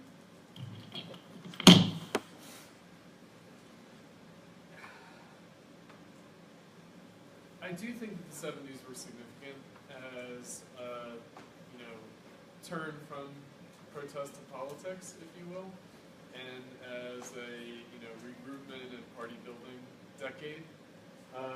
Unfortunately, I think that they were conditioned by, well, a bunch of things. I mean, obviously Maoism was a major force, and the great proletarian cultural revolution as a model, I think complicated things a great deal, because it meant that proletarianization had the form of a self-criticism of intellectuals in China, in other words, sending intellectuals to the countryside and making them learn from the people. So I like to think of the arc of the 60s and 70s as a kind of neo-Narodnism, as a kind of, back to the people, the proletarian turn of the 70s had too much of that flavor to it, had a kind of a pre-Marxist flavor to it, or an entirely non-Marxist flavor to it. In other words, that you were going to use the workers to self-criticize yourself. And this kind of, so the question of party building, I think, is and the reason that I cited Leo's comment about the 1870s to the 1920s being the first and only time in history that the subalterns have ever organized themselves as a political force, ever, never before and never since, is to say that the models for party building that are inherited by the New Left are filtered through the experience of Stalinism in the 30s and 40s. And I think that, I am sympathetic to the Trotsky perspective that the expansion of the Communist parties in the 20s and 30s was actually their political liquidation. In other words, that their apparent success, that the fact that these parties were really big in the 30s is actually an indication of their becoming, revisionist and giving up the goal of socialism and really mimicking the trajectory that social democracy took after World War I. This is a perhaps obscure point, but I think an important one, why Trotsky thought that there was really no difference between what remained of the old Second International and what became of the new Third International in the 1930s. That's why you could do the French turn, that's why the Trotskyists in the United States could join the Socialist Party of America in the 1930s, because a similar trajectory had been followed. And so I think that it's important for us to reconsider what party building meant before World War I, because I think it had a different character than what came later, whether in the 70s certainly, which is just a weak echo of the 30s, and really had more in common with liberalism. In other words, that the vanguard party idea got completely distorted. In other words, the idea that the party was facilitating the self-organization of the working class, that the party itself was not simply the self-organization of the working class, but that it was serving a function beyond the membership, and even beyond the class, that it was trying to lead the petty bourgeoisie, that it was trying to be a democratic civil society force, that it provided all sorts of social services to people, that it didn't just aim at state power, but it was the school of revolution, meaning that it was teaching people how they themselves could exercise state power after the revolution. But that's what the party was, right? And I don't think that Lenin ever really was guilty of substitutionalism, of saying that the party is going to do this, and not the workers or the masses. I'm saying, what was he doing? Well, maybe, certainly as a function of the Civil War, and certainly by the time they lost the SRs as allies in the government, I think that these are really tragic terms. But I think that the model of the SPD that Lenin followed, that the Bolsheviks followed in Russia, was a model of building up the working class so that, as Lenin put it, any cook could govern. I think that was the sincere intention. And I don't think that there was anything particular to the party organization that prevented that. I think that there were external circumstances that impinged upon it. 21 conditions or not, 21 conditions were to distinguish the communists from the social democrats, right? They had a polemical character. And the ban on factions was precisely a ban on factions because the party had taken over the state. Meaning, the assumption was that state bureaucrats would be the ones forming the factions. In other words, it wasn't aimed at the workers forming factional opposition. It was aimed at the fact that the party was being taken over by the state bureaucracy. That's what the ban on factions was really about. How could workers then express this? Right. Well, that's the thing. In other words, a temporary measure became a virtue. A necessity became a virtue. Thank you. Thanks. So we're focused on the Second International and the movement in 1917, and I want to raise back a point that Leo, you were talking about in the earlier panel. Yeah, in the panel in the afternoon, Leo mentioned that he reread Luxemburg's Reform and Revolution and agreed with Luxemburg's critique of Bernstein, and then went on to talk about the need to transcend like certain problematic Marxist categories. As you mentioned, the dictatorship of proletariat smashing the state and withering away the state.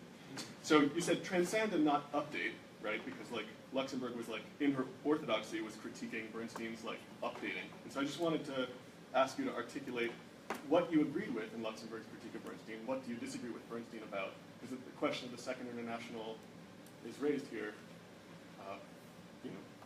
right now. So, Okay. and for everybody too, actually, on that. As I said in that panel, she nailed Bernstein in terms of him saying the movement is everything, the end is nothing. Not only in the sense that was positive, that is, we're trying to engage in class formation, that's the movement, but rather in the sense that the winning of reforms is everything, Right. rather than the building of the movement and its capacity, right?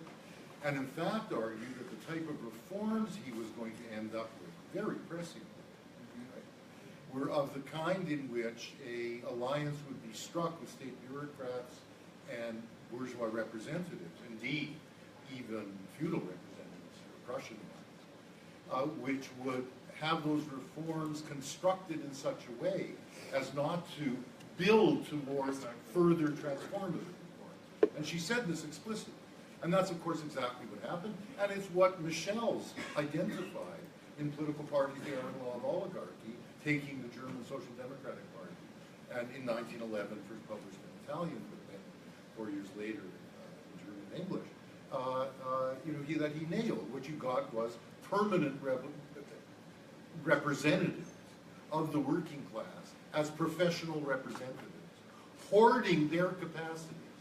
At the expense of Right? Rather than developing the capacities of those they were to lead. But also, I think quite rightly saying, there's a tendency in the class towards hero worship, towards deference to the leader.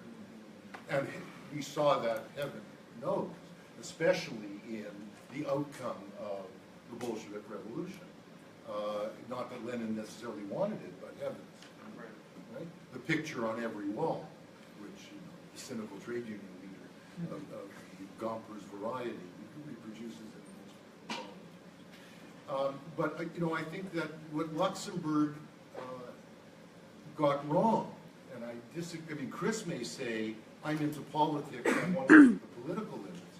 If you read Luxemburg's critique, her critique of Bernstein in his own teleology, capitalism, socialization will slip eventually into socialism all by itself. Hers was entirely economic. Entirely. The credit system, which he argues is a form of socialization, is a form of capitalism running into its limits. Her critique of Bernstein is entirely in terms of the productive forces no longer have room to expand. What? In 1898? It's absurd, right?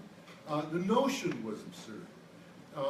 And I also want to say, since I have the opportunity, I think it's very, very dangerous to try to present the development of liberal democracy after 1848, Chris, as a soft form of Bonapartism or fascism. Of course, the insight that Marx had was that we need to overcome liberalism in order to realize full democracy. Of course, but that's not to say that there isn't an enormous difference between the political form of liberal democracy and authoritarian regimes, precisely in terms of, let alone human rights, but freedom of association. That's the space in which the working class develops. And I, make the further point that I wouldn't be as hard and fast as you to say it stopped in 1920. I think what the communists were doing and what the Trotskyists were doing, as Bryan has shown so well, in the 1930s was very, very creative and successful class formation in the formation of the CIO unions.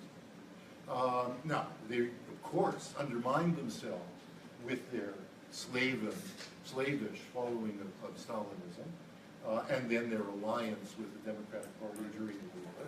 Nevertheless, that was a remarkable instance of class formation, and the repression of those communist organizers after World War II was a crucial factor in what American trade unionism has become. Can we take another question? Frank? Yeah, thanks. So my question touches on some of the remarks that were just made about Luxemburg, Bolshevik, and the credit system. Whereas there was something that's often talked about on the left in relation to 1917, but we haven't mentioned, is imperialism. And Lenin's slogan in the First World War of turning the imperialist war into a civil war. So in imperialism or high stage capitalism, Lenin has this speculative statement that monopoly capitalism is merely a transition phase to a higher form. Bryan addressed this as the pre-Stalinist optimism of the will. Leo as Lenin's understandable but premature hope that the revolution could spread to Germany. And Chris as the political limits of capitalism expressed already in 1848. So my question more simply is, do we still live in imperialism, the high stage of capitalism? Like, what does that mean today? And can we recover this speculative optimism? Sorry, what was the last? Can we Can we recover? recover the speculative optimism of the way in which Lenin addressed monopoly capitalism as a transitionary phase? Well, I've written about this a lot. I think imperialism understood as inter-imperial rivalry leading to war amongst the great powers, which is how he understood it, was unique to that time. And it's very dangerous to try to make that relevant to the form of empire we have today. What happened to those competitive empires was that they got absorbed as subordinate states within the American empire in the post-1945 period. Although we'll have to see whether, with the Trumpization of the American state, it continue to play that role, and indeed how difficult it is to absorb a capitalist Russia or a capitalist China in a way you could absorb a capitalist Germany or capitalist Britain. It's much more difficult. But I also think that the very term monopoly capitalism is full of problems. In Lenin's case, he swallowed hook, line, and sinker Hilferding's trustification thesis, which only applied to the United States between 1898 and 1902. The American financial system was, in fact, highly decentralized. You didn't get bank control of companies. Companies went to the market, a much more diffuse capital market throughout the 20th century. It was based on the German reading he thought was happening in the United States. Monopoly capitalism is a less apt term today than ever. The dominant corporations are enormously powerful, but there's enormous competition amongst capital, including amongst the giant corporations over rates of profit. So it's a very problematic concept, and it's a very reductive notion of the state. It's a notion that the state has been captured by a few all-knowing capitalists who effectively form the executive committee of the bourgeoisie outside the state, which is not what Marx said, right? And then tell the state what to do and treat it as an instrument. In fact, it's the notion of the state as an instrument in Marxism, right? Which is extremely problematic and has been the Marxist critique of liberal theory, right? So there be the theoretical problems in imperialism, the high stage of capitalism, but not alone, in Hilferding, in Bukharin's imperialism, which Lenin heavily borrowed from. They're just loaded with problems. That's not to say it isn't worth reading, looking at it for its time. I think it understood a lot about what was going on in terms of the movement of capital from 1890 to World War I. But I think it's very problematic. But is that to say that imperialism, in a general sense, Is over? Yeah. No. yes, I mean, No. and because clearly imperialism still exists, albeit in forms that are different than 9/11. And I think in terms of can we get back to an optimism of the will? I mean, it will be part of the process of making socialists that they have to stand certain ground on questions raised by imperialism and war, even if it may not be wars of global powers pitted against one another in the same way that Lenin was suggesting was going to happen around in the World War I. But I would say that it would be very dangerous to simply kind of eliminate imperialism as a category of analysis important Need to to Marx. reclaim it. Yes, and to build struggles around it that are in the era of globalization. Looking at imperialist aggressions around the world is going to be a very important component, and dealing with the possibilities of some very small state that becomes a flashpoint for perhaps a kind of conflict. If it's not a global conflagration, it's still going to be incredibly destructive and destabilizing.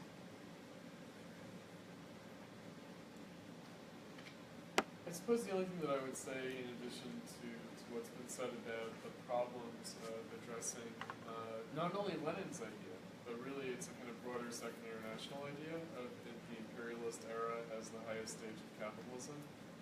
And it's also underpinning Luxemburg's discussion, Reform or Revolution, the critique of Bernstein.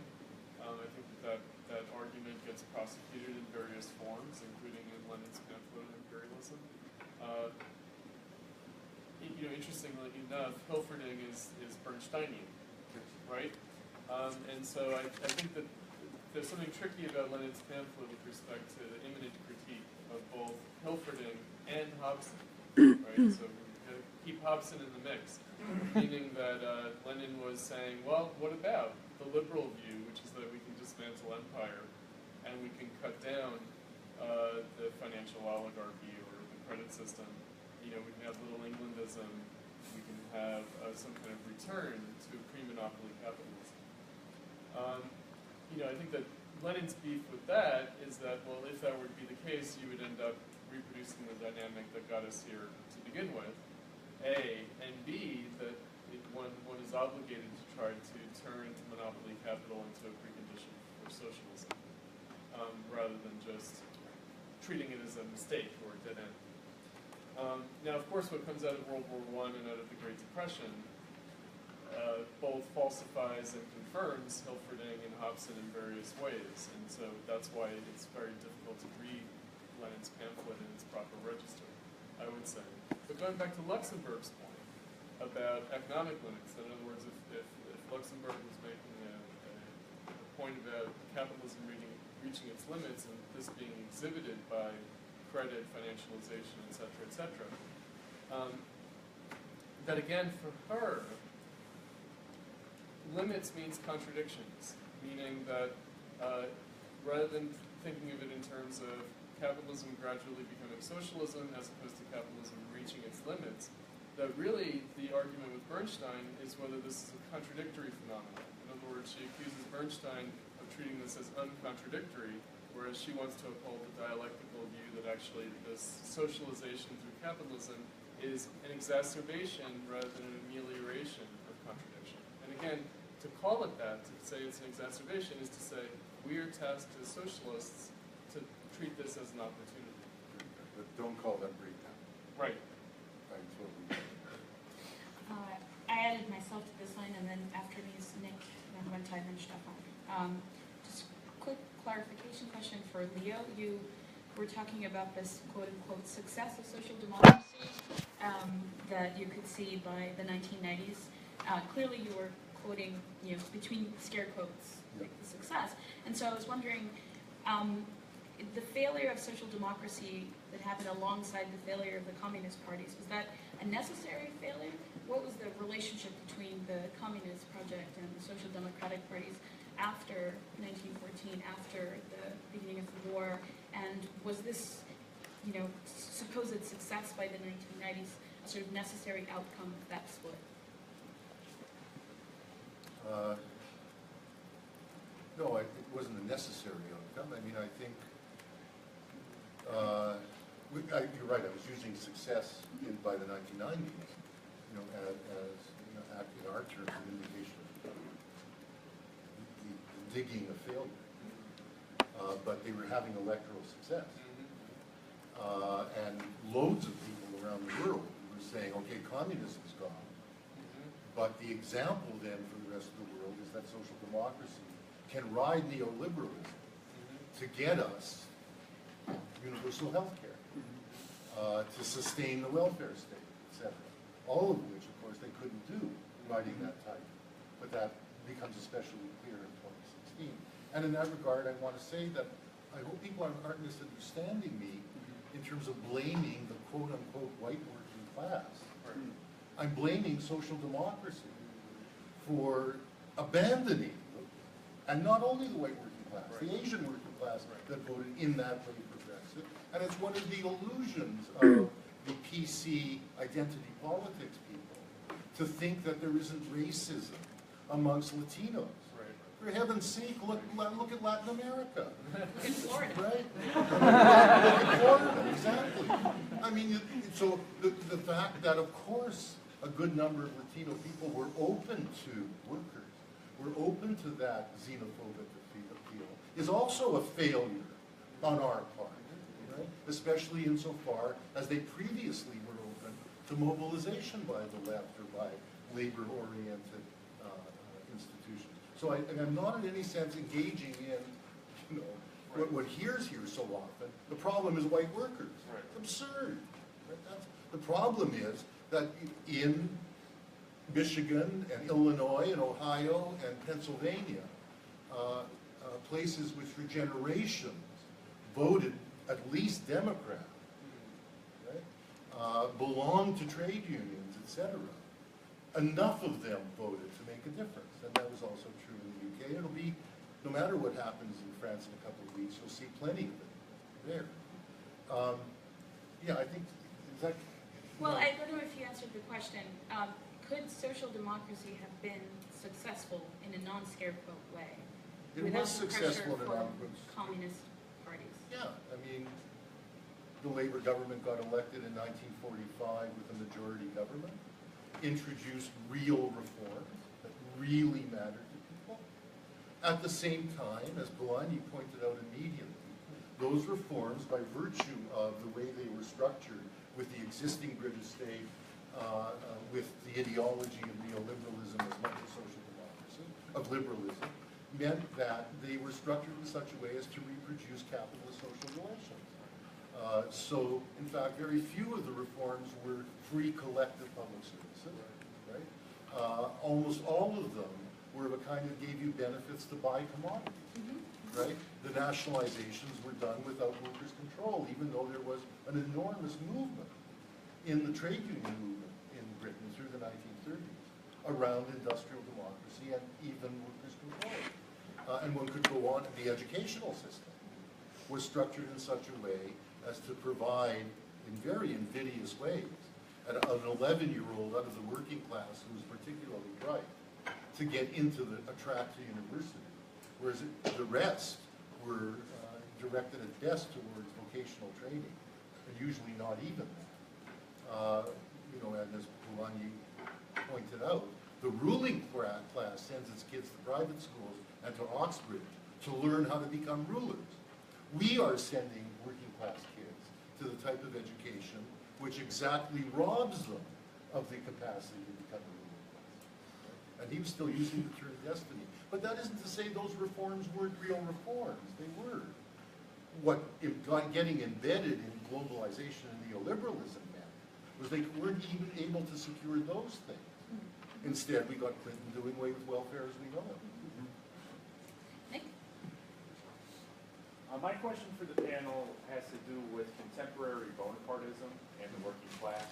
I'd like to get your thoughts on a thesis about superfluous labor and Bonapartism, and how the working class is going to constitute itself going forward.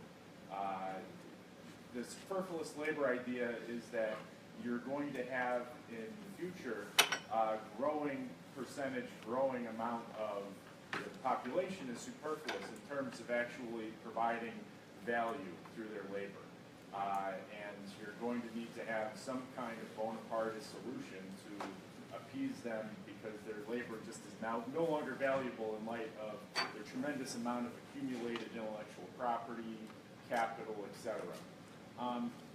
That would seem to be a very different circumstance from 1917 and before 1917, the 1880s, when we had the working class spontaneously organizing into trade unions, when it was able to exercise some kind of economic collective action that led to class formation. If you buy into the superfluous labor argument, what exactly do you see as the ability of the working class to self-constitute itself? Is it making demands through the political mediation of Bonapartism? Do you reject the superfluous labor theory? Maybe we'll all just be software developers, you know, and somehow we'll all be creating tremendous amounts of value with their new clothing designs. You know, once everybody on a free internet. I mean, I could honestly see, you know, some kind of mediation of that problem. Where people are reincorporated back into capitalism. But for now, it seems like people are being replaced by robots and they have to do service jobs. And there's a growing stratification. And how does one address class composition in that kind of context where the economic power that sort of drove class composition in the previous era no longer seems to be available?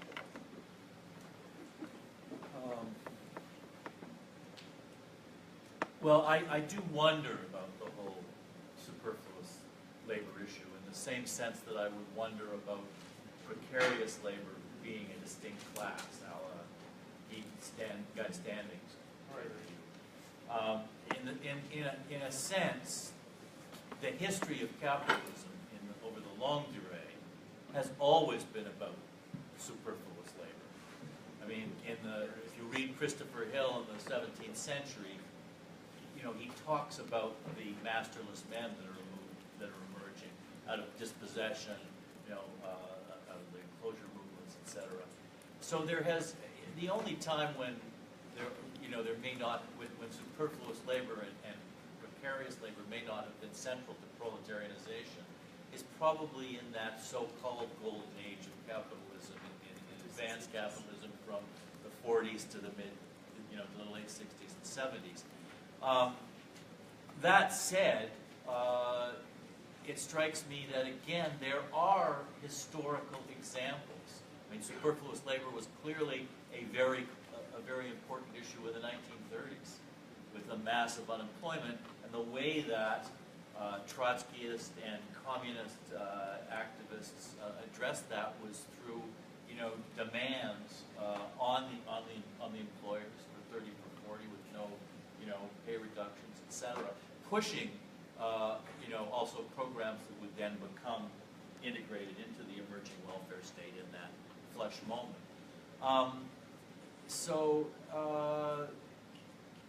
I think it's going to necessarily require a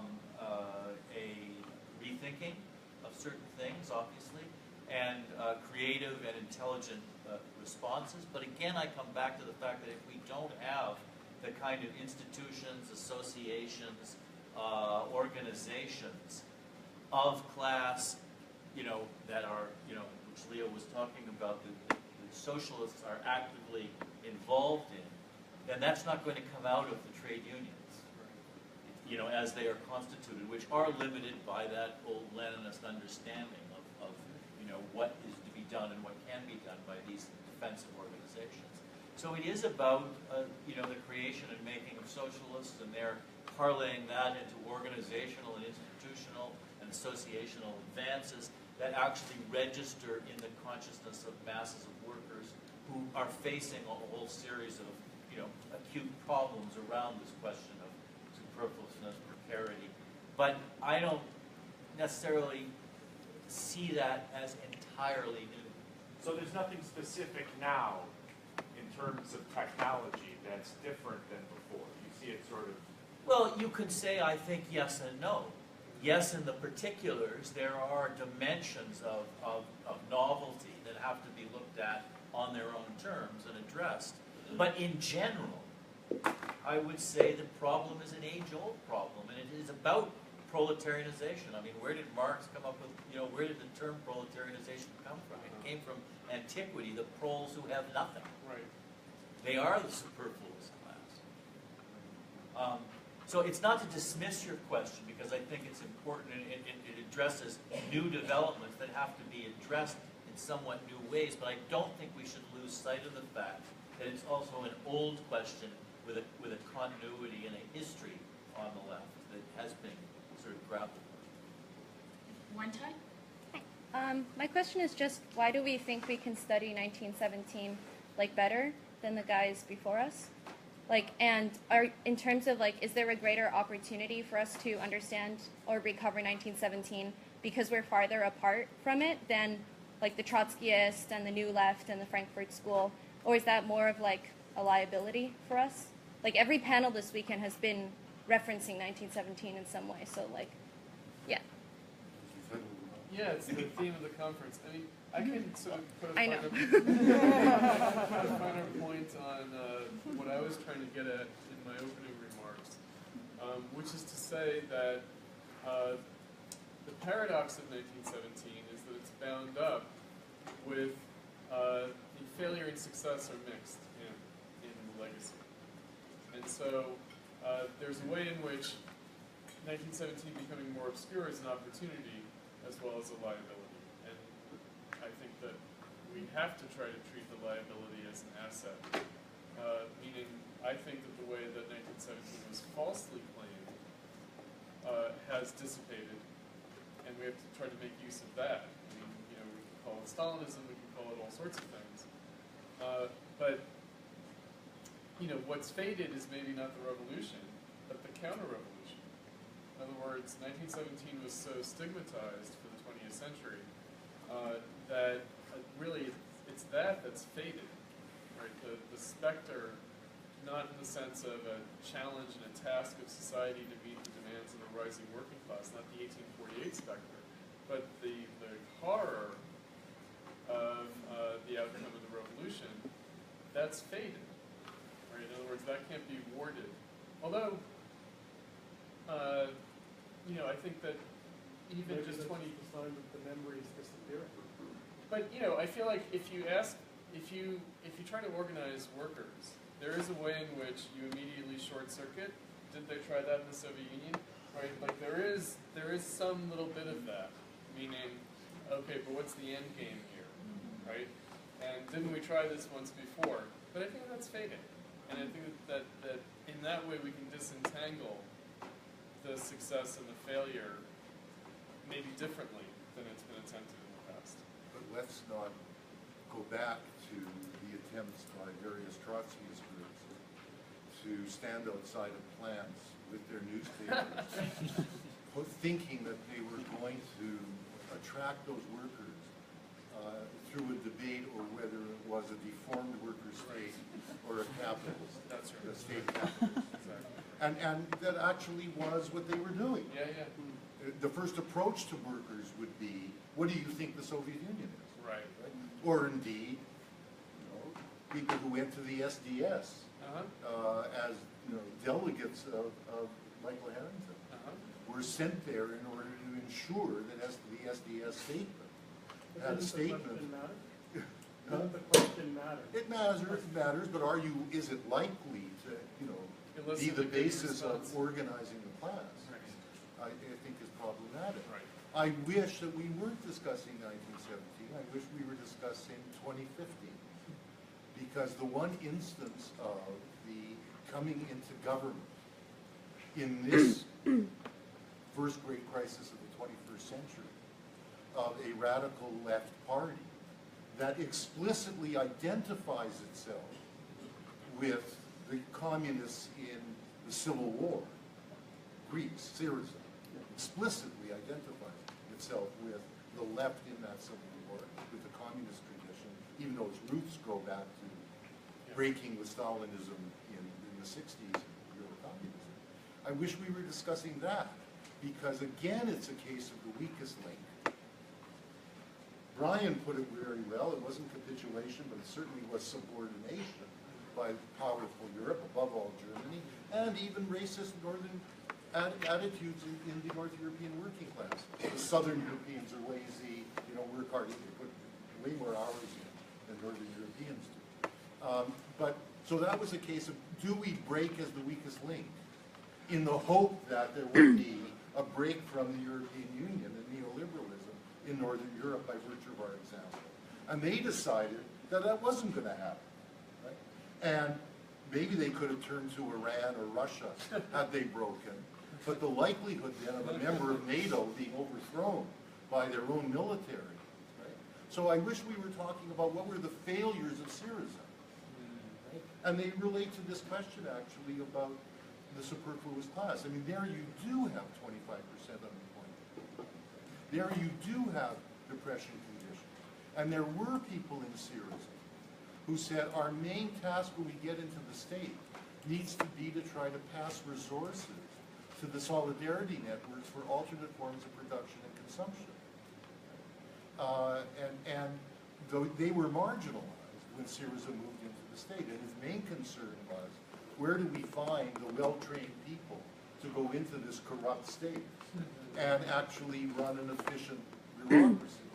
And that too reflected an inability to transform the state.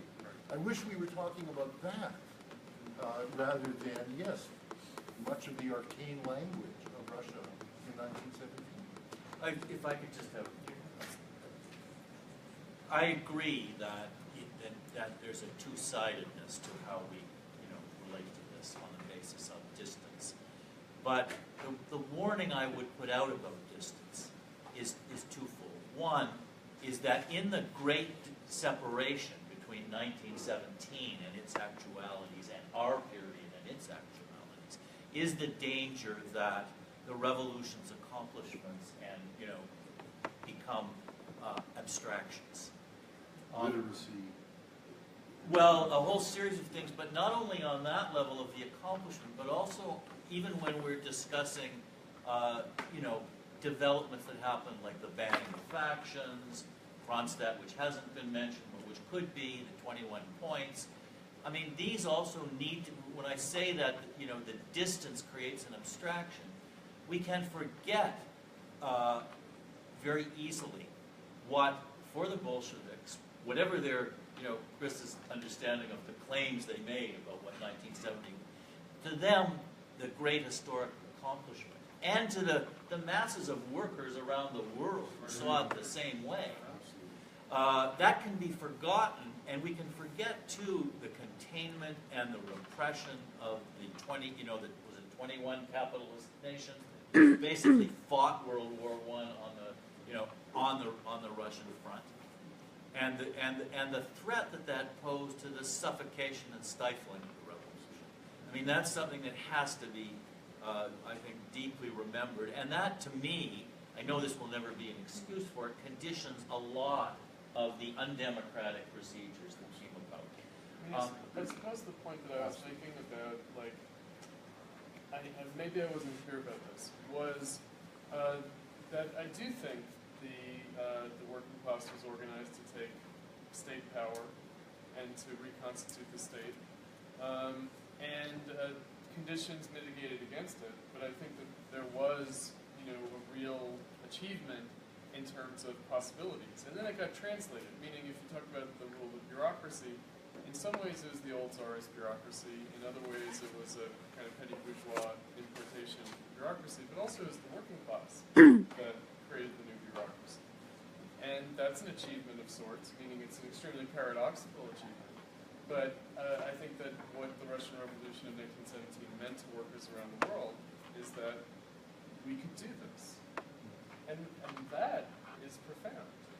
Yes, and to add to Leo's point about this debate at the factory gates over the reform versus the general worker state, what I have to say is that there were many workers in the 1930s who would have understood that debate and wanted into it, whereas now, or even by the 70s. Yeah, well, but that's the point. It was a different, this is the point about the distancing of the revolution and the distancing from us in our time as socialists and Marxists and revolutionaries. I mean, we have to understand what the distance that's been traveled in the actualities of our time, and we've lost something because of that distance. It gives us an opportunity as well, but we must try to recover, I think, what's lost first, and then deal with the nuanced kind of analysis. We've got last three questions of the evening, unfortunately. First, Stefan, then Adoni, then Nate. So time for response between each, but just the last three. Do you want to take three together? Why don't we take three? Yes. Yeah, let's do it. We don't usually like to do that, things get lost, but let's just, keep them in mind. In 1956, Marx and Cutrone had a discussion if they should write a communist manifesto. They talked about the Soviet Union and Horkheimer brings forth that more or less fascists are in command of the Soviet Union. But they say that it also stands for something more important or even better than the Western world. So now in 2017, reflecting upon 1917, does it help us or does it not help us that the Soviet Union actually does not exist anymore? Adoni? I wanted to ask you to comment on the events of 2017 and how that affects our memory of 1917. How would it have been different if Hillary Clinton had won? I mean, Leo, you had brought up this point of the 90s being stifling specifically because of that moment, and in some ways it seems like that moment has been challenged. So with that in mind, and the other thing in mind is since the downturn of 2008 and sort of the emergence of millennial Marxism. So what is the prospect of that with 2017? Like what is the horizon of that? What are the stakes? I didn't get the last question. Millennial Marxism? Yeah, since 2008 we have this emergence, Syriza in 2015, we have this kind of resurgence of Marxism underway. What to make of that after 2017? It's a little appropriate. So I guess there are 2 dates in this plenary, 1917 and 2017. So it seemed that there were a number of disagreements, but there was all the panelists agreed that the legacy of 1917 is complicated and mixed and ambivalent. I would note that I don't know if people on the panel agree with this, but it's pretty widespread. I feel from the last to think that at the current moment we're actually thrown back to a pre-1917 moment in certain respects, right? In terms of where the decline of the labor movement, things like this. That in some respects our moment resembles pre-1917 much more so than in 1917 or after, politically, at least in some regards. Obviously today, in 2017, we're faced with a unique problem, which is that we are living in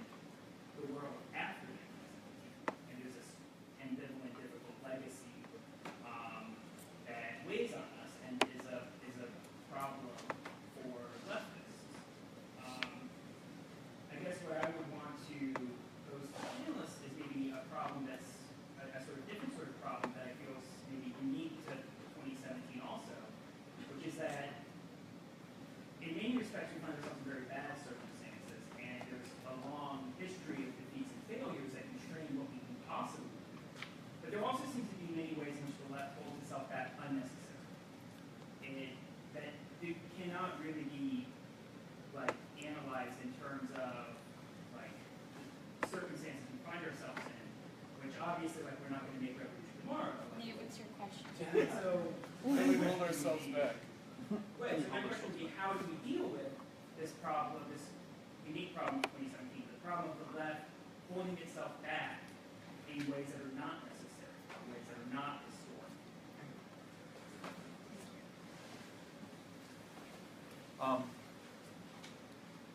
Well,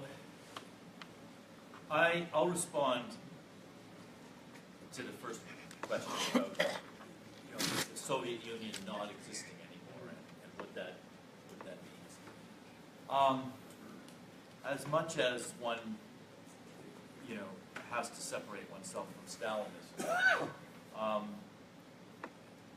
and as much as the Stalinist experience is repugnant to actual revolutionary socialism because it has soured socialism in the mouths of millions of people around the world. I think the fact that the Soviet Union doesn't exist anymore is a tremendous setback.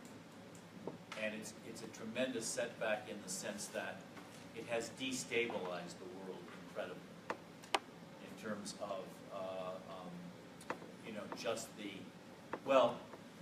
undiluted power of America as a global empire in the military sense, and the role that that Russia is able to play in an expanding kind of regionalized world. So I can't see much in the way of positives to the fact that the Soviet Union doesn't exist anymore. But in some senses, grappling with that question necessitates grappling with a whole series of other issues that I think are quite complicated. So I'm not really sure that the answer I'm giving you, even if my answer was opposite, it actually wouldn't change much.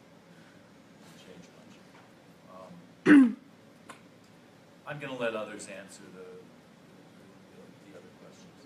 Just time and clarity.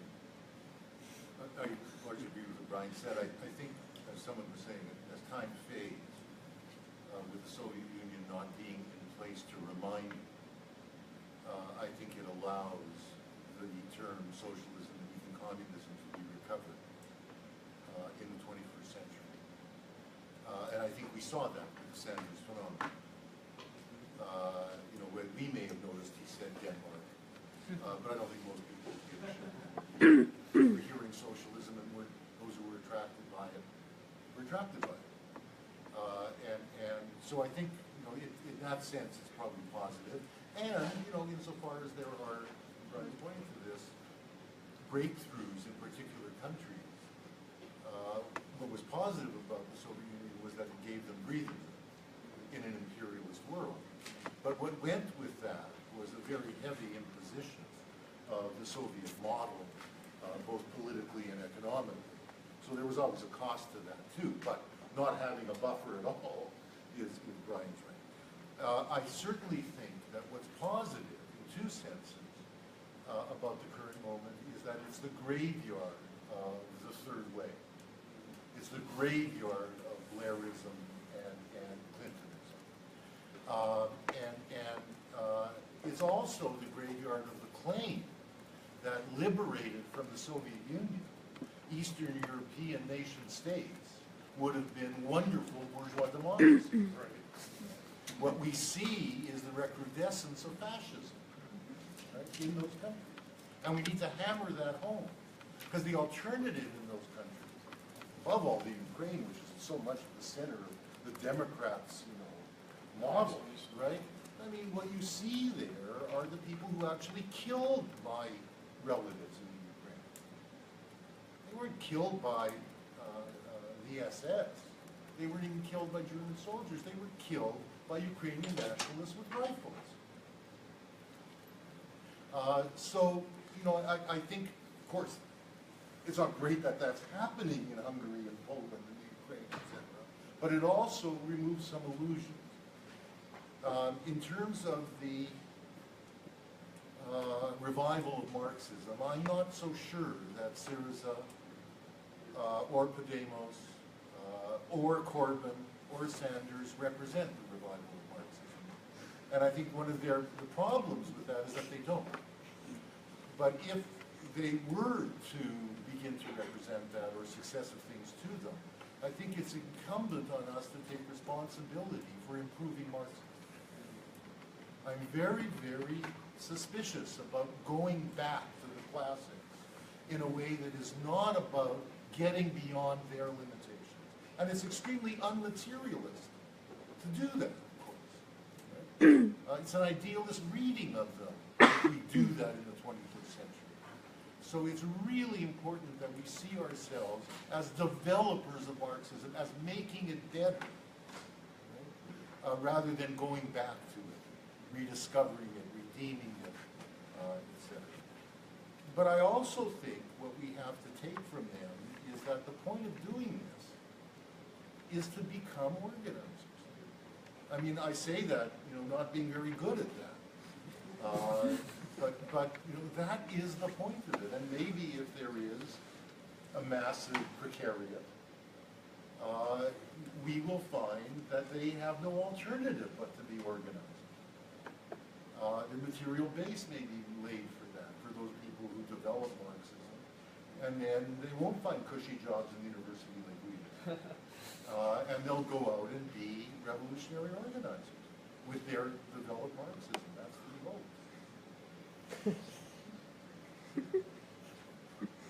About the USSR disappearing, well, it did. Meaning, whether it's good or bad, it's just happened. And so, we have to reckon with it. The real question, therefore, is whether conditions for the left were better when the USSR existed versus now. Outside the USSR. And I think that that's connected to this idea about really the 90s and the mixed legacy of the 90s, meaning the New World Order, the triumphalism, the possibility that freed of the exigencies of the Cold War, you could have capitalism with a human face instead of the slogan of Prague 1968, socialism with a human face. Right? The idea was that you could have capitalism with a human face once you're freed of the Cold War conflict.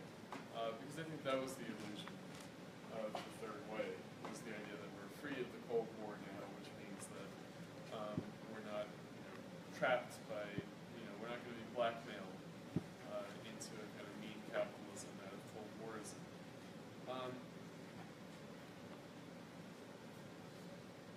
But of course, the 90s ended, right? So that boom, that bubble, whatever you want to call it, and I'm not sure whether it was fully illusory and just about credit, or whether there was something more to it. I mean, certainly new forms of concrete life did come out of the 90s and are still here with us. And so it's not simply a matter of how viable it was economically. It's created new concrete social conditions and therefore political conditions. Which actually brings me around to, I didn't get a chance to respond to Nick's question before about precarity and superfluous labor. I guess I'm haunted by the fact that the first time that I read The 18th Brumaire of Louis Bonaparte by Marx, I was really struck by a couple of things. Not so much what he said about Bonaparte or about the working class, but what Marx said about the London proletariat and about the peasants. And being from a working class background after the 70s downturn and observing its effects on my immediate milieu, my family, where I grew up, etc., I have to say it just hit home. The sack of potatoes, the Walking Dead, the Lazarus label, the working class, all the kind of social pathology that reared its head as was an explanations for Trump, the opioid epidemic, increased death rates among white people, white men of middle age who should be working but who are dependent on disability benefits, etc. All that stuff, was there in the 70s, and when I first encountered Marx in the late 80s, it rang home for me. In other words, what he said about the ambient social circumstances of capitalism as opposed to just about the working class per se, really struck home with me. So when I heard, later on, when I went through a kind of apolitical phase in the 90s and in the early zeros, and I heard these terms like precarity and whatever, I just thought, where have you been? This is like my life. This is my world for 30 or more years at that point.